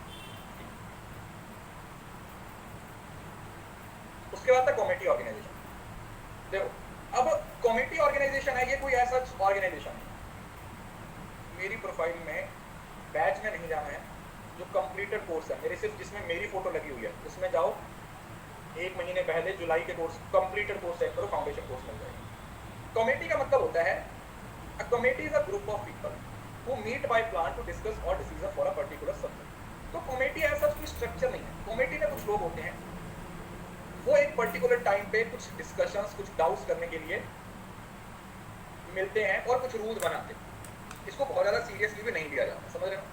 ये रूल्स बनाते हैं, पहले किए गए काम को रिव्यू करते हैं, समझ रहे हो ना। जैसे चाय पे चर्चा होती है ना, ये उस तरीके का स्ट्रक्चर है जो बहुत ज़्यादा सीरियसली नहीं लिया जाता। और बहुत सारी ऑर्गेनाइजेशन में इसकी एग्जिस्टेंस में नहीं, और बहुत सारी ऑर्गेनाइजेशन में तो इसकी एग्जिस्टेंस भी नहीं। क्यों? क्योंकि इसको सिर्फ रिव्यू करने के लिए, मतलब प्रैक्टिकल एप्लीकेशन इसकी कम है, थ्योरेटिकल एस्पेक्ट्स को ये ज़्यादा फोकस करते हैं। ये ज़्यादातर सिर्फ थ्योरेटिकल एस्पेक्ट्स पे ही फोकस करते हैं, प्रैक्टिकल एस्पेक्ट्स पे काम नहीं करते। नहीं है तो ये फॉर्मल ऑर्गेनाइजेशन के द्वारा ही बनाया जाता है, ठीक है। इसकी जो एक्जिस्टेंस बनाई जाती है वो ऑर्गेनाइजेशन के द्वारा ही बनाई जाती है, लेकिन ये है कि इसमें ज़्यादातर थ्योरेटिकल एस्पेक्ट पे काम होता है, प्रैक्टिकल स्कोप ही नहीं है। चीज़ों को प्रैक्टिकली एप्लीकेबल करने का कोई ज़्यादा स्कोप ही नहीं है। जैसे मीटिंग होती है, जैसे जनरल मीटिंग होती है, एनुअल जनरल मीटिंग टाइप, तो ये देखो कमेटी बना दी जाती है, फाइनेंस कमेटी है, जो फाइनेंस से रिलेटेड, बजट से रिलेटेड सारे एक क्या करेगी, एक रिव्यू देगी, समझ रहे हो। एक एग्जीक्यूटिव कमेटी है, परचेज कमेटी है, या आप लोगों ने जनरली कॉलेज वगैरह में देखा होगा, ये फॉर्मल के अंडर ही आता है। डिस्कशन करते हैं, फिर उसके अकॉर्डिंग डिसीजन बनाते हैं, फिर उन डिसीजन को लिया जाता है और फिर उसके अकॉर्डिंग देखा जाता है कि आगे चीजें किस तरीके से काम करें। सब लोग अपने अपने उसके प्रति उसके अकॉर्डिंग क्या करते हैं, अपने अपने रिव्यूज देते हैं। सब लोग अपने अपने रिव्यूज देते हैं। तो ये बहुत बेसिक है, इसमें कुछ खास नहीं। उसके बाद ये आता है जो थोड़ा सा ज्यादा इंपॉर्टेंट है, that is matrix organization. Matrix एक कॉम्बिनेशन होता है प्रोडक्ट और फंक्शनल डिपार्टमेंट। इसमें एक फंक्शनल डिपार्टमेंट के लोग होते हैं और प्रोजेक्ट या प्रोडक्ट डिपार्टमेंट के लोगों को मिला के एक मैट्रिक्स ऑर्गेनाइजेशन बनाया जाता है। और इसमें हमारे पास ये एक एक्सेप्शन है, इसका यूनिटी ऑफ कमांड का, क्योंकि एक टाइम पे आपको दो लोगों से कमांड मिल रही है, एक फंक्शनल डिपार्टमेंट से और एक प्रोजेक्ट डिपार्टमेंट से, तो इसमें यूनिटी ऑफ कमांड नहीं होती। अब ये कहाँ पर बनाया जाता है, जहां पर देखो is a structure uniting these two other organization, कौन कौन से, फंक्शनल और project. There are two chains of command where project team member has two bosses of the manager. दो तरीके के मैनेजर होंगे और इसमें एक मैट्रिक्स का लीडर होगा, मैनेजर एम्प्लॉइज होंगे और वो एक हायरार्की को मेंटेन करते हैं। तो इसमें दोनों तरीके की चेंज चलती है, वर्टिकल भी आपको ऊपर से भी ऑर्डर मिलते हैं और सीम लेवल से भी आपको ऑर्डर मिलते हैं, समझ आया। और ये तब यूज किया जाता है जहां पर large number of small projects होते हैं। कुछ याद आया, प्रोजेक्ट के ऑपोजिट हो जाएगा, प्रोजेक्ट में क्या था, small number of large project, और ये क्या है, large number of small projects. इसमें छोटे छोटे प्रोजेक्ट नहीं होते, मतलब स्मॉल प्रोजेक्ट, छोटे छोटे प्रोजेक्ट्स होते हैं, बहुत ज्यादा नंबर में होते हैं, क्या होते हैं, बहुत सारे नंबर में ये होते हैं। अब इसमें अगर इसकी डेफिनेशन देखो तो डेफिनेशन से चीजें ज्यादा क्लियर होगी। क्या बोल रहा है, any organization that employs a multiple command structure. कितने कमांड स्ट्रक्चर होंगे, दो कमांड स्ट्रक्चर, ठीक है। एक प्रोजेक्ट वाले से ऑर्डर मिलेगा, एक फंक्शनल डिपार्टमेंट से ऑर्डर मिलेगा, but relate support mechanism and organization culture and behaviour pattern. तो वहां पर हम मैट्रिक्स ऑर्गेनाइजेशन का इस्तेमाल करते हैं। ये कैसे काम करता है थोड़ा सा समझो। पहला, it is a violation of unity of command, कि इसके अंदर जो यूनिटी ऑफ कमांड है उसको क्या किया जाता है, उसकी एक्सेप्शन है, उसकी वायलेशन है। क्योंकि यूनिटी ऑफ कमांड क्या कहता है, यूनिटी ऑफ कमांड कहता है कि हम एक टाइम पे एक ही बंदे से ऑर्डर ले सकते हैं।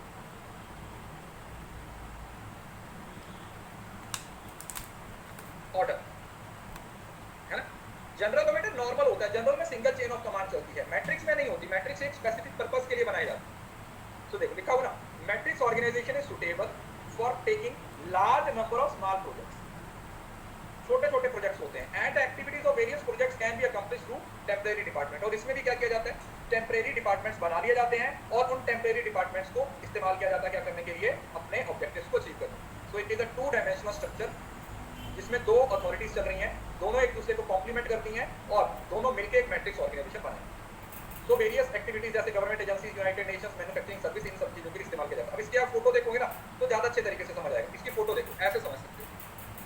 प्रेसिडेंट है, अब प्रेसिडेंट के अंदर वाइस प्रेसिडेंट है ह्यूमन रिसोर्स का, वाइस प्रेसिडेंट है प्रोडक्शन का, वाइस प्रेसिडेंट है फाइनेंस का, वाइस प्रेसिडेंट है मार्केटिंग का। ये क्या है, ये फंक्शनल हेड है, all these are functional head जो वर्टिकली है। और दूसरा फिर प्रोजेक्ट मैनेजर इधर आ रहा है, ए प्रोजेक्ट मैनेजर बी और अब ये जो स्टाफ है, ये जो बंदा यहाँ पे है, इनको दोनों तरफ से ऑर्डर मिलेगा, समझ लो ना। एक प्रोजेक्ट मैनेजर है वो भी अपना ऑर्डर देगा और ह्यूमन जो वाइस प्रेसिडेंट है या जो फंक्शनल डिपार्टमेंट का हेड है वो भी इसको ऑर्डर देगा। तो इनको दोनों को रिपोर्ट करना पड़ेगा, इनको दोनों को रिपोर्ट करना पड़ेगा। तो आपको हॉरिजॉन्टली भी अपना रिपोर्ट करना पड़ता है और आपको वर्टिकली भी रिपोर्ट करना पड़ता है। हॉरिजॉन्टली और वर्टिकली दोनों ही तरीके से आपको क्या करना पड़ता है, आपको रिपोर्ट करना पड़ता है। समझ आ गया। तो इस वजह से इसको ये स्ट्रक्चर बोला जाता है। अभी देखो इसके फीचर्स क्या हैं, बहुत बेसिक सा दिख रहा है। अब इसमें क्या होगा, मैट्रिक्स का लीडर। अब मैट्रिक्स का लीडर कौन हो जाएगा, मैट्रिक्स का लीडर जो सीईओ या प्रेसिडेंट हो जाएगा। फिर मैट्रिक्स के मैनेजर्स कौन हो जाएंगे, जो फंक्शनल हेड हैं, ठीक है, जो हमारे फंक्शनल और प्रोजेक्ट के हेड हैं वो। और मैट्रिक्स के एम्प्लॉइज हैं जो नीचे ऑर्डर फॉलो कर रहे हैं, ठीक है। है, कुछ प्रोजेक्ट से आए हुए हैं, कुछ फंक्शनल से आए हुए हैं, तो उन दोनों को दोनों साइड पे क्या करना पड़ रहा है, अपनी जो इधर भी उनको ऑर्डर देना फॉलो करना पड़ता है, ऊपर से नीचे भी उनको अपने ऑर्डर क्या करने पड़ते हैं, फॉलो करने पड़ते हैं। मतलब आप इसको ऐसे ध्यान से देखो, पहला क्या है, दो बॉसेस हैं। मैट्रिक्स ऑर्गेनाइजेशन के अंडर काम करने वाले लोगों के दो बॉसेस होंगे। दो बॉसेस का मतलब क्या हुआ, one is functional manager and other is project manager. तो आपको जो आपका फंक्शनल मैनेजर है, जो आपका फंक्शनल मैनेजर है, दो भी उनको अपने ऑर्डर्स क्या करने पड़ते हैं, फॉलो करने पड़ते हैं। मतलब आप इसको ऐसे ध्यान से देखो, पहला क्या है, दो बॉसेस हैं। मैट्रिक्स ऑर्गेनाइजेशन के अंडर काम करने वाले लोगों के दो बॉसेस होंगे। दो बॉसेस का मतलब क्या हुआ, one is functional manager and other is project manager. तो आपको जो आपका फंक्शनल मैनेजर है, जो आपका फंक्शनल मैनेजर है, उसकी बात को भी फॉलो करना पड़ेगा। जो फंक्शनल मैनेजर है उसकी बात को भी फॉलो करना पड़ेगा, और साथ ही साथ आपका जो प्रोजेक्ट मैनेजर है, आपको उसकी बात को भी फॉलो करना पड़ेगा। You have to follow both, functional manager भी और प्रोजेक्ट मैनेजर। फंक्शनल मैनेजर को भी और प्रोजेक्ट मैनेजर को, दोनों ही बॉसेस को क्या करना पड़ेगा, दोनों ही बॉसेस की बातों को फॉलो करना पड़ेगा। Then आता resource allocation. The aim of opting for matrix is to ensure that highest possible utilization of human sources। क्योंकि देखो दोनों जगह से लोगों को लेके आ रहे हैं, फंक्शनल से भी और प्रोजेक्ट से भी, तो हम ये मान के चलते हैं कि अगर हम अलग अलग डिपार्टमेंट से लोगों को लेके आएंगे तो जो यूटिलाइजेशन ऑफ रिसोर्सेज है वो ज्यादा इजी हो जाएगी। That will be much much much more easy. Then आता है multi project suitability. Multi project suitability का मतलब क्या होगा, limited personal and various projects to handle, it can go for matrix structure in simplicity. मतलब बहुत सारे प्रोजेक्ट्स को एक टाइम पे कवर कर सकते हो। बताया था, large number of small projects, large number of small projects. Then task specialization है, क्योंकि हर बंदा अपने अपने काम में स्पेशलाइज्ड है। और हाइब्रिड स्ट्रक्चर, हाइब्रिड का मतलब होता है मिक्सचर। पता है हाइब्रिड का मतलब क्या होता है बेटा, मिक्सचर। कि इसके अंदर हम किसका इस्तेमाल करते हैं, हम बेसिकली मिक्सचर का इस्तेमाल करते हैं। What we do the mixture, हम मिक्सचर का इस्तेमाल करते हैं, हम मिक्सचर का इस्तेमाल। देखो भूल है, प्रोजेक्ट में याद रखिए, प्रोजेक्ट में एक ही प्रोजेक्ट है, बस एक प्रोजेक्ट है तो बड़ा प्रोजेक्ट है, तो small number of large project. और मैट्रिक्स उसके ऑपोजिट है, small number of large, small project of large number. ठीक है, प्रोजेक्ट में क्या था, नंबर क्या था, कम था, मतलब स्मॉल नंबर, और प्रोजेक्ट क्या था, लार्ज प्रोजेक्ट। और मैट्रिक्स में क्या हो जाएगा, मैट्रिक्स में इसका ऑपोजिट हो जाएगा, क्या था, large number small project. Clear है, अब तो नहीं भूलोगे, बोलो ना, नहीं भूलोगे, नहीं भूलोगे, नहीं भूलोगे, अब तो ना भूलोगे।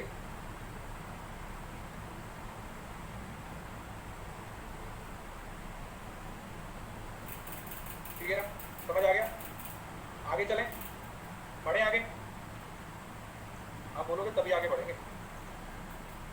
अब ये देखो, समझ लो ना, मार्केटिंग मैनेजर है तो एक मार्केटिंग की टीम है, तो प्रोजेक्ट है वो टीम लीडर है, तो मार्केटिंग वालों को दोनों साइड पे क्या करना पड़ेगा, ऑफर करना पड़ेगा। उधर ऑपरेशंस टीम है, फाइनेंशियल की टीम है, तो फाइनेंस, समझ रहे हो ना। तो ये वाला बंदा है जो ऊपर की तरफ और दाएं लेफ्ट की तरफ, दोनों साइड पे इसको क्या करना पड़ेगा, इसको ऑर्डर आपको देना पड़ेगा, ऑर्डर को क्या करना पड़ेगा, फॉलो करना पड़ेगा।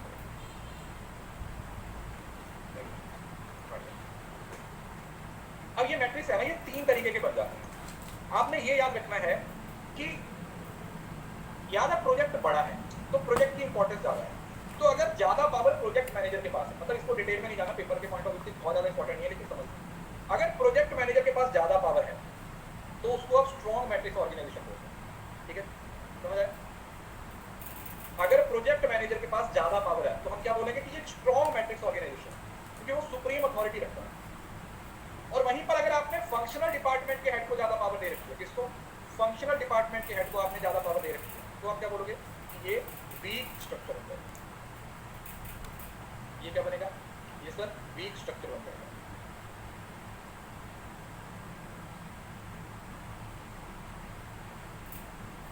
ये वीक स्ट्रक्चर बन जाएगा। और अगर दोनों के पास बराबर बराबर पावर होता है, अगर दोनों के पास बराबर बराबर पावर होता है तो उसको क्या बोलोगे, बैलेंस स्ट्रक्चर।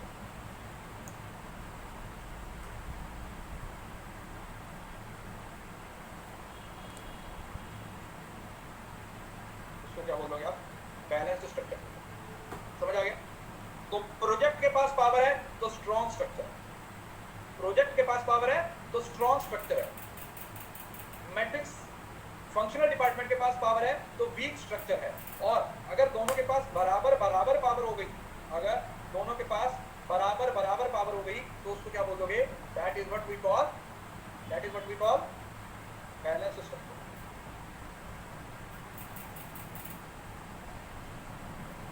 इन्हें डिपेंड करता सिचुएशन के अकॉर्डिंग। ये देखो, इसको पढ़ना हुआ तो पढ़ लीजिए, लेकिन इतना डिटेल में नहीं आएगा। ये वाली स्लाइड आप लोगों को याद रहनी चाहिए, ये वाली स्लाइड आप लोगों को याद रहनी चाहिए कि मैट्रिक्स ऑर्गेनाइजेशन में 3 अलग अलग तरीके के मैट्रिक्स बनते हैं। वीक मैट्रिक्स बन जाता है, स्ट्रॉन्ग बन जाता है, और साथ में एक बैलेंस्ड मैट्रिक्स स्ट्रक्चर भी बनता है। बैलेंस्ड भी बन जाता है, बैलेंस मार्केट स्ट्रक्चर भी, मैट्रिक्स स्ट्रक्चर भी हमें देखने को मिलता है। समझ आ गया? आगे चले। अब बताओ ऑर्गेनिक। ऑर्गेनिक मतलब होता है एक तरीके से जो इनफॉर्मल स्ट्रक्चर होता है, समझ लो? इनफॉर्मल स्ट्रक्चर की एक टाइप है ऑर्गेनिक। अगर आप इसको देखोगे ना तो इसका नाम अलग है, लेकिन इसके अंदर चीजें वही हैं, समझ लो ना? अनस्टेबल, हाई अनसर्टेनिटी एनवायरनमेंट, चीजें लगातार चेंज हो रही हैं मॉडर्न टाइम के अकॉर्डिंग। जैसे मॉडर्न तो इसका आ गया। आगे चले। बैलेंस मार्केट स्ट्रक्चर भी, मैट्रिक्स स्ट्रक्चर भी हमें देखने को मिलता है। समझ आ गया? आगे चले। अब आता ऑर्गेनिक। ऑर्गेनिक मतलब होता है एक तरीके से जो इनफॉर्मल स्ट्रक्चर होता है, समझ लो? इनफॉर्मल स्ट्रक्चर की एक टाइप है ऑर्गेनिक। अगर आप इसको देखोगे ना तो इसका नाम अलग है, लेकिन इसके अंदर चीजें वही हैं, समझ लो ना? अनस्टेबल, हाई अनसर्टेनिटी एनवायरनमेंट, चीजें लगातार चेंज हो रही हैं मॉडर्न टाइम के अकॉर्डिंग। जैसे मॉडर्न टाइम के अंदर चीजें लगातार चेंज हो रही है ना, मॉडर्न टाइम के अंदर जैसे चीजें लगातार चेंज हो रही हैं, तो वो ऑर्गेनिक स्ट्रक्चर बन जाएगा। कौन सा स्ट्रक्चर बन जाएगा? That will become the organic structure. तो लेस रिजिड होता है, हॉरिजॉन्टल, मतलब सेम लेवल पे लोग काम करते हैं, बातचीत कर सकते हैं, फ्लेक्सिबल होते हैं, कुछ ही रूल्स होते हैं और उन रूल्स को आप फॉलो करते हो। उन रूल्स को ऐसा भी नहीं कोई हार्ड एंड फास्ट रूल्स हैं, आप उन रूल्स को मॉडिफाई भी कर सकते हैं, हम उन रूल्स को चेंज भी कर सकते हैं, उन रूल्स को मॉडिफाई भी किया जा सकता है, उन रूल्स को चेंज भी किया जा सकता है। टू वे कम्युनिकेशन, जो भी कम्युनिकेशन हो रहा है वो कैसे हो रहा है? वो टू वे हो रहा है, पार्टिसिपेटरी डिसीजन मेकिंग हो रहा है, जनरलाइज्ड शेयर वर्क और वाइड स्पैन ऑफ कंट्रोल, समझ ना? डिसेंट्रलाइज्ड। ये फॉर्मल का पार्ट नहीं है बेटा, ये इनफॉर्मल का पार्ट। अभी वो क्लासिफिकेशन खत्म हो गई है। ऑर्गेनिक एक तरीके से इनफॉर्मल की तरह काम करता है और मैकेनिस्टिक ये फॉर्मल है। This is what we call formal. अब इसके अंदर वही सारे फॉर्मल के फीचर आ जाएंगे। कौन से फॉर्मल के सारे फीचर आ जाएंगे? क्या? स्टेबल है, लो अनसर्टेनिटी ऑफ एनवायरनमेंट है, टॉप डाउन हायरार्की है, हायरार्की है ऊपर से नीचे तक चल रही है, नैरो स्पैन ऑफ कंट्रोल है, दूसरा स्पेशलाइज्ड लो। दिस अभी वो क्लासिफिकेशन खत्म हो गई है। ऑर्गेनिक एक तरीके से इनफॉर्मल की तरह काम करता है और मैकेनिस्टिक ये फॉर्मल है। This is what we call formal.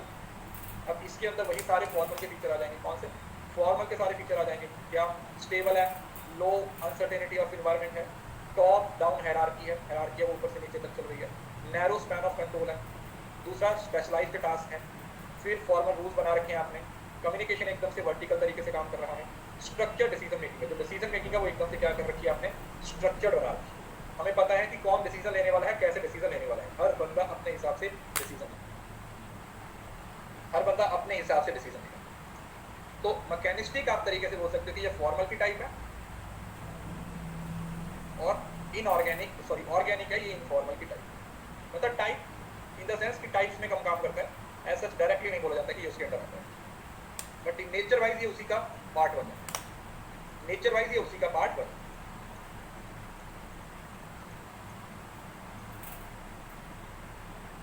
ठीक है? कुछ अब और भी छोटे छोटे स्ट्रक्चर्स हैं।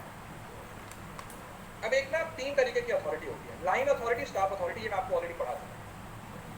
लाइन अथॉरिटी का मतलब क्या होता है? अब एक ना 3 तरीके की अथॉरिटी होती है, नेचर वाइज ये उसी का पार्ट बन, और भी लाइन अथॉरिटी का मतलब है और हर बंदा अपने हिसाब से डिसीजन लेगा, यानी क्या? ये उसी का पार्ट बन, नेचर वाइज ये उसी का पार्ट बन।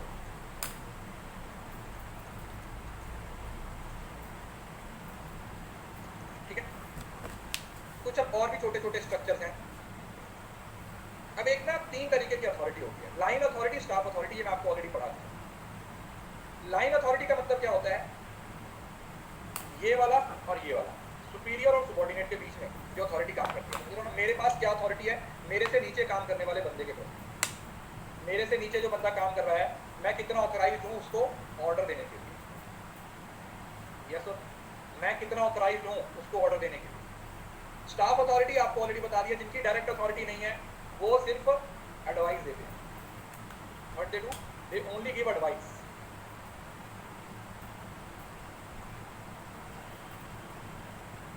दे ओनली गिव ज्ञान, वो सिर्फ ज्ञान देते हैं। और functional authority same to same line की तरह होती है, लेकिन इसमें आप अपने से 4 लेवल के नीचे बंदे को भी ऑर्डर दे सकते हो, समझ रहे हो। इसमें सुपीरियर और सबॉर्डिनेट वाला रिलेशन ना होके आप किसी भी बंदे को ऑर्डर दे सकते हो। आप किसी भी बंदे को क्या कर सकते हो, ऑर्डर दे सकते हो।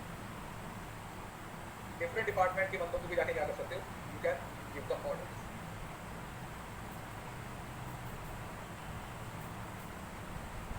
डिफरेंट डिपार्टमेंट के लोगों को जाके भी आप क्या कर सकते हो, आप ऑर्डर दे सकते हो, राइट। ये लाइन अथॉरिटी और स्टाफ अथॉरिटी वाला मैं ऑलरेडी आपको पढ़ा चुका हूँ, लेकिन अगर आप पढ़ना चाहते हो तो आप एक बार पढ़ सकते हो। मेन वही है कि लाइन के अंदर क्या है, एक चेन चल रही है, स्टाफ वाले सिर्फ सलाह दे रहे हैं, उनकी खुद की कोई रिस्पॉन्सिबिलिटी नहीं है, वो सिर्फ सुजेशंस के लिए काम करते हैं, और वो उन लोगों को क्या करते हैं, अलग अलग डिफरेंट मैटर्स पे क्या करते हैं, एडवाइस देते हैं। क्या कर रहे हैं, उनको अलग अलग मैटर्स पे क्या करते हैं, एडवाइस देते हैं कि आप ये काम इस तरीके से करो, ये काम इस तरीके से करो। अब वो करना चाहते हैं या नहीं करना चाहते हैं, ये तो उन पे डिपेंड करता है, कि ये डिपेंड करता है उन लोगों पे ही कि वो इस काम को करना चाहते हैं या नहीं। नहीं नीरू बेटा, आप क्लास को देखो, क्लास की पीडीएफ को अच्छे से नोट्स बनाओ, बुक वगैरह की जरूरत नहीं पड़ेगी अगर आप इतना ही पढ़ो। बुक में तो आपको इतना मिलेगा भी नहीं। अब ये जो टॉपिक जितने मैं पढ़ा रहा हूँ, इन्हीं को अपनी कोई भी बुक में जाके देख लो, आपको इतना मिलेगा ही नहीं, क्योंकि बुक्स से आज से 5-7 साल पहले क्लियर होता था एग्जाम। तो इतना ज़्यादा डायनामिक हो चुका है ये एनवायरनमेंट, इतनी ज़्यादा नई चीज़ें आ चुकी हैं कि you can't rely on totally books. मतलब बुक्स का कोई अल्टरनेटिव नहीं होता, लेकिन कहीं ना कहीं अब ये समझ लीजिए कि बुक्स अपडेट नहीं होती हैं। बुक्स अपडेट नहीं होती हैं 6 महीने 1 साल तक, जब तक उनका न्यू एडिशन नहीं आता, इस वजह से। हाँ, ऐप के जो दिए, ऐप के अंदर जो नोट्स हैं वो भी आप पढ़ सकते हो, लेकिन सेपरेटली मैं बुक्स आपको सजेस्ट नहीं करूँगा कि आप कोई बुक परचेज करो। ओके, उसके बाद ये वाला हम ऑलरेडी पढ़ चुके हैं, टॉल स्ट्रक्चर, फ्लैट स्ट्रक्चर है, याद है, पढ़ दिया था। ये मत बोलना कि सर ये नहीं पढ़ा, ये पूरा डिटेल में पढ़ाया हुआ है पिछली क्लास में। टॉल स्ट्रक्चर और फ्लैट स्ट्रक्चर ये भी हम चार्ट पिछली क्लास में पढ़ चुके हैं। अब कुछ ना नए टाइप है, एक लाइन है, बस थोड़ा सा समझ लीजिए। टीम स्ट्रक्चर क्या होता है, कंटेम्प्रेरी, मतलब आज का जो लेटेस्ट मॉडर्न स्ट्रक्चर बनाया जाता है, ठीक है। ये मतलब हर जगह पे एग्जिस्ट नहीं करते हैं, ये कहीं कहीं कभी कभी ये स्ट्रक्चर एग्जिस्ट करते हैं। ये तो आप लोगों को मैट्रिक्स और प्रोजेक्ट को समझा दिया, ठीक है। तो मैट्रिक्स और प्रोजेक्ट को तो मैं दोबारा नहीं बताऊंगा। टीम स्ट्रक्चर का मतलब क्या होता है कि ऑर्गेनाइजेशन के काम करवाने के लिए डिपार्टमेंट्स ना बना के टीमें बना दी जाती है, और हर टीम को क्या कर दिया जाता है, एक हेड दे दिया जाता है। हर टीम को एक हेड असाइन कर दिया जाता है। हर टीम को क्या कर दिया जाता है, एक हेड असाइन कर दिया जाता है। फिर वो अपनी टीम से काम करवाता है, और फिर मेन मैनेजमेंट को रिस्पॉन्सिबिलिटी किसकी होती है, उसी बंदे की होती है।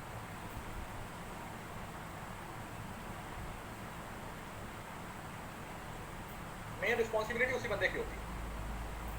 कल को उसकी टीम के लिए जब पूछा जाएगा तो वो टीम कैसे काम कर रही है, वो उससे कोई फर्क नहीं पड़ता। ये फॉर्मल होगा बेटा, ये फॉर्मल नहीं होगा। There are the boundaryless organization. Boundaryless organization का मतलब होता है, जैक वेल्च ने इसको बनाया था, टी फॉर्म, मतलब technology based. An organization whose design is not defined by limited to boundaries imposed by predefined structure। बाउंड्रीलेस मतलब जिसकी कोई बाउंड्री नहीं है, इसमें कोई हॉरिजॉन्टल कोई वर्टिकल स्ट्रक्चर नहीं है। ये अकॉर्डिंगली आप, इसमें कोई स्पैन ऑफ कंट्रोल, कोई स्पैन ऑफ कंट्रोल, कोई रिजिड डिपार्टमेंटेशन नहीं है। ये इन्फॉर्मेशन पे और सेल्फ मैनेजिंग टीम पे काम करता है, समझ रहे हो ना। बाउंड्रीलेस ऑर्गेनाइजेशन जिसके अंदर कोई बाउंड्री नहीं है, कोई सुपीरियर नहीं है, कोई सबऑर्डिनेट नहीं है, सेल्फ डायरेक्टेड लोग हैं, वो काम करते हैं आईसीटी का इस्तेमाल करते, पूरा फ्लेक्सिबल, सब कुछ खत्म कर दिया। ना कोई चेन ऑफ कंट्रोल है, ना कोई स्पैन ऑफ कंट्रोल है, ना कोई डिपार्टमेंटेशन है, ना कोई फिक्स रूल्स है, कोई प्री डिटरमाइंड स्ट्रक्चर है। इट इज जस्ट लाइक अब Meta version of informal structure. Informal structure की भी आगे की एक टाइप है, एक तरह से इंडिपेंडेंट कर दिया सबको कि भाई आपको जैसे काम करना है, जो बंदा जैसे काम करना चाहता है वो कर, उसको आप बाउंड्रीलेस ऑर्गेनाइजेशन बोलते हैं। What you call it, it is boundaryless organisation.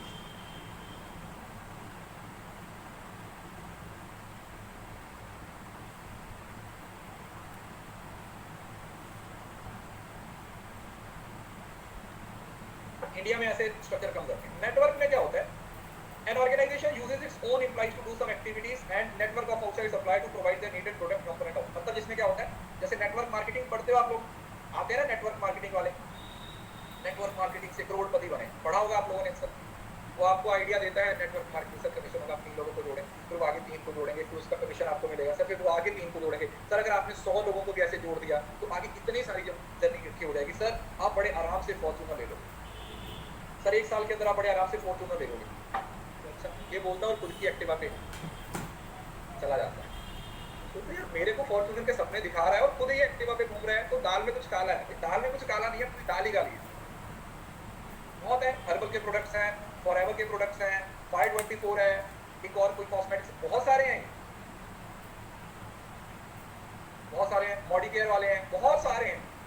मगर स्टाइल्स काला पानी के बारे में नहीं पता मुझे, लेकिन जिन के बारे में मुझे पता। तो ये वही नेटवर्क है जिसमें क्या करते हैं, आप टीमें बनाते हो, आप लिंक बनाते हो, उससे आप क्या करते हो, काम करने की कोशिश करते हो, काम करने की कोशिश करते हो। देखो मैंने जो चीज ऑब्जर्व किया ना वो ये है कि जिस बंदे का जितना सिंपल लाइफस्टाइल होगा ना, उनको इन चीजों की जरूरत नहीं पड़ेगी। आप काम करो, सिर्फ आधा घंटा अपने शरीर को दे दो, जंक फूड बंद, ग्रेटिट्यूड करो, अपने काम में लगे रहो। आपको किसी सप्लीमेंट्स की जरूरत नहीं है, आपको किसी डाइट प्लान की जरूरत नहीं है, आपको किसी कुछ भी ऐसी चीजों की जरूरत नहीं है। जितना सिंपल, आप लोगों सिंपल लाइफस्टाइल ही रखते हैं। जैसे आप खुद देखो, आजकल जिम का क्रेज लोगों में इतना बढ़ चुका है हद से ज्यादा, और लोग जिम में क्या कर रहे हैं, वीडियोस बना रहे हैं। देखा, जिम लगा रहे हैं, बहुत अच्छी बात है, बॉडी के लिए भाई करो जो करना है बिल्कुल, लेकिन वो दिखा रहे हैं लोगों को, हर रोज जाके वीडियोस बनाएंगे, फिर उसकी अपलोड करेंगे, है ना। Are you getting the point? मैं कह रहा हूँ कि एक्चुअली में लोगों के लाइफस्टाइल को इन चीजों ने बहुत अफेक्ट कर दिया।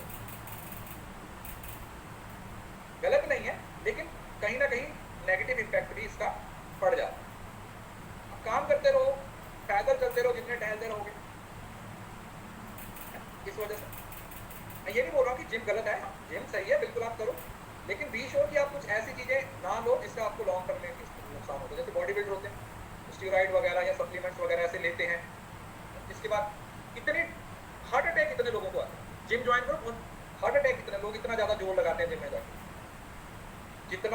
जितने की आप डेडलिफ्ट लगा सकते हो आप उतना लगा। लोग अपनी लेवल से ज्यादा लगाते हैं, तो डेडलिफ्ट लगाते ही गिर जाते हैं, हड्डियां टूट जाती हैं, हार्ट अटैक आ जाता है, मर जाते हैं। समझ रहे हो ना? तो मैं सिर्फ समझा रहा हूं कि ये चीजें किस तरीके से पॉजिटिवली और नेगेटिवली डिफाइंड है, राइट। लर्निंग ऑर्गेनाइजेशन ये कॉन्टेम्परेरी ऑर्गेनाइजेशन स्ट्रक्चर है बेटा, जिसके अंदर चीजें लगातार चेंज हो रही हैं, लगातार चीजें चेंज हो रही हैं। आप ऑर्गेनाइजेशन में लगातार चीजों को अडेप्ट करते रहते हो, लगातार चेंज करते रहते हो। दूसरा आता है वर्चुअल ऑर्गेनाइजेशन। वर्चुअल ऑर्गेनाइजेशन है जो कंपनीज आपस में मिलती नहीं है। समझ रहे हो ना, जैसे अभी वर्किंग फ्रॉम हो गया था ना, वर्किंग फ्रॉम होम, तो ये वर्चुअल होता है, मतलब इसकी कोई एग्जिस्टेंस ही नहीं है एक जगह पे, किसी का उसका कोई हेडक्वार्टर भी नहीं है, वर्क फ्रॉम होम में होता है। ये 90s के आसपास इसको डिजिटल मॉड्यूलर ऑर्गेनाइजेशन का भी नाम दे दिया, जैसे डिजिटल मार्केटिंग वाले को। इंफॉर्मेशन और कम्युनिकेशन टेक्नोलॉजी का इस्तेमाल कर रहे हैं, जो कि फ्लेक्सिबल है और डायनामिक्स के अकॉर्डिंग करते हैं। और फ्री फॉर्म है जो ऑर्गेनिक और एडहॉक होती है, जो टेम्परेरी बेसिस पे नेचुरली बनाई जाती है, जिसको आप लगातार क्या करते रहते हो, चेंज करते रहते हो। समझो तो एवर चेंजिंग है, हो सकता है एक महीने में उस ऑर्गेनाइजेशन की 4 स्ट्रक्चर चेंज होगा, उसको आप फ्री फॉर्म ऑर्गेनाइजेशन का नाम भी देते हैं, you call it free form organization. उसके बाद आगे कुछ नहीं है, दैट्स ऑल। ये आपका पूरे का पूरा टॉपिक है, वो खत्म हो गया। मैंने सोचा था मैं आज मोटिवेशन शुरू करूँगा, लेकिन क्योंकि उसकी बहुत सारी थ्योरीज आती है, उसको कल ही पढ़ेंगे, उसको कल ही पढ़ेंगे। सर मेरा बैच 7 अगस्त को शुरू हुआ है, मेरा कोर्स का कंप्लीट बेटे, उसके लिए आपको जो उससे पहले की क्लासेस है उसको रिकॉर्डिंग से करना पड़ेगा। 7 अगस्त से जितनी क्लासेस आ रही हैं उसको लाइव अटेंड करो, लेकिन उससे पहले की क्लासेस को आपको क्या करना पड़ेगा, रिकॉर्डिंग से करना पड़ेगा। आप उनको रिकॉर्डिंग से कर सकते हो, आप उसको रिकॉर्डिंग से कर सकते हो। सक्सेस चार्ट के बारे में बताइए। सक्सेस चार्ट की अभी आपको ज़रूरत नहीं है, जब आपको सक्सेस चार्ट की ज़रूरत पड़ेगी तो आपको सक्सेस चार्ट के बारे में बताएंगे।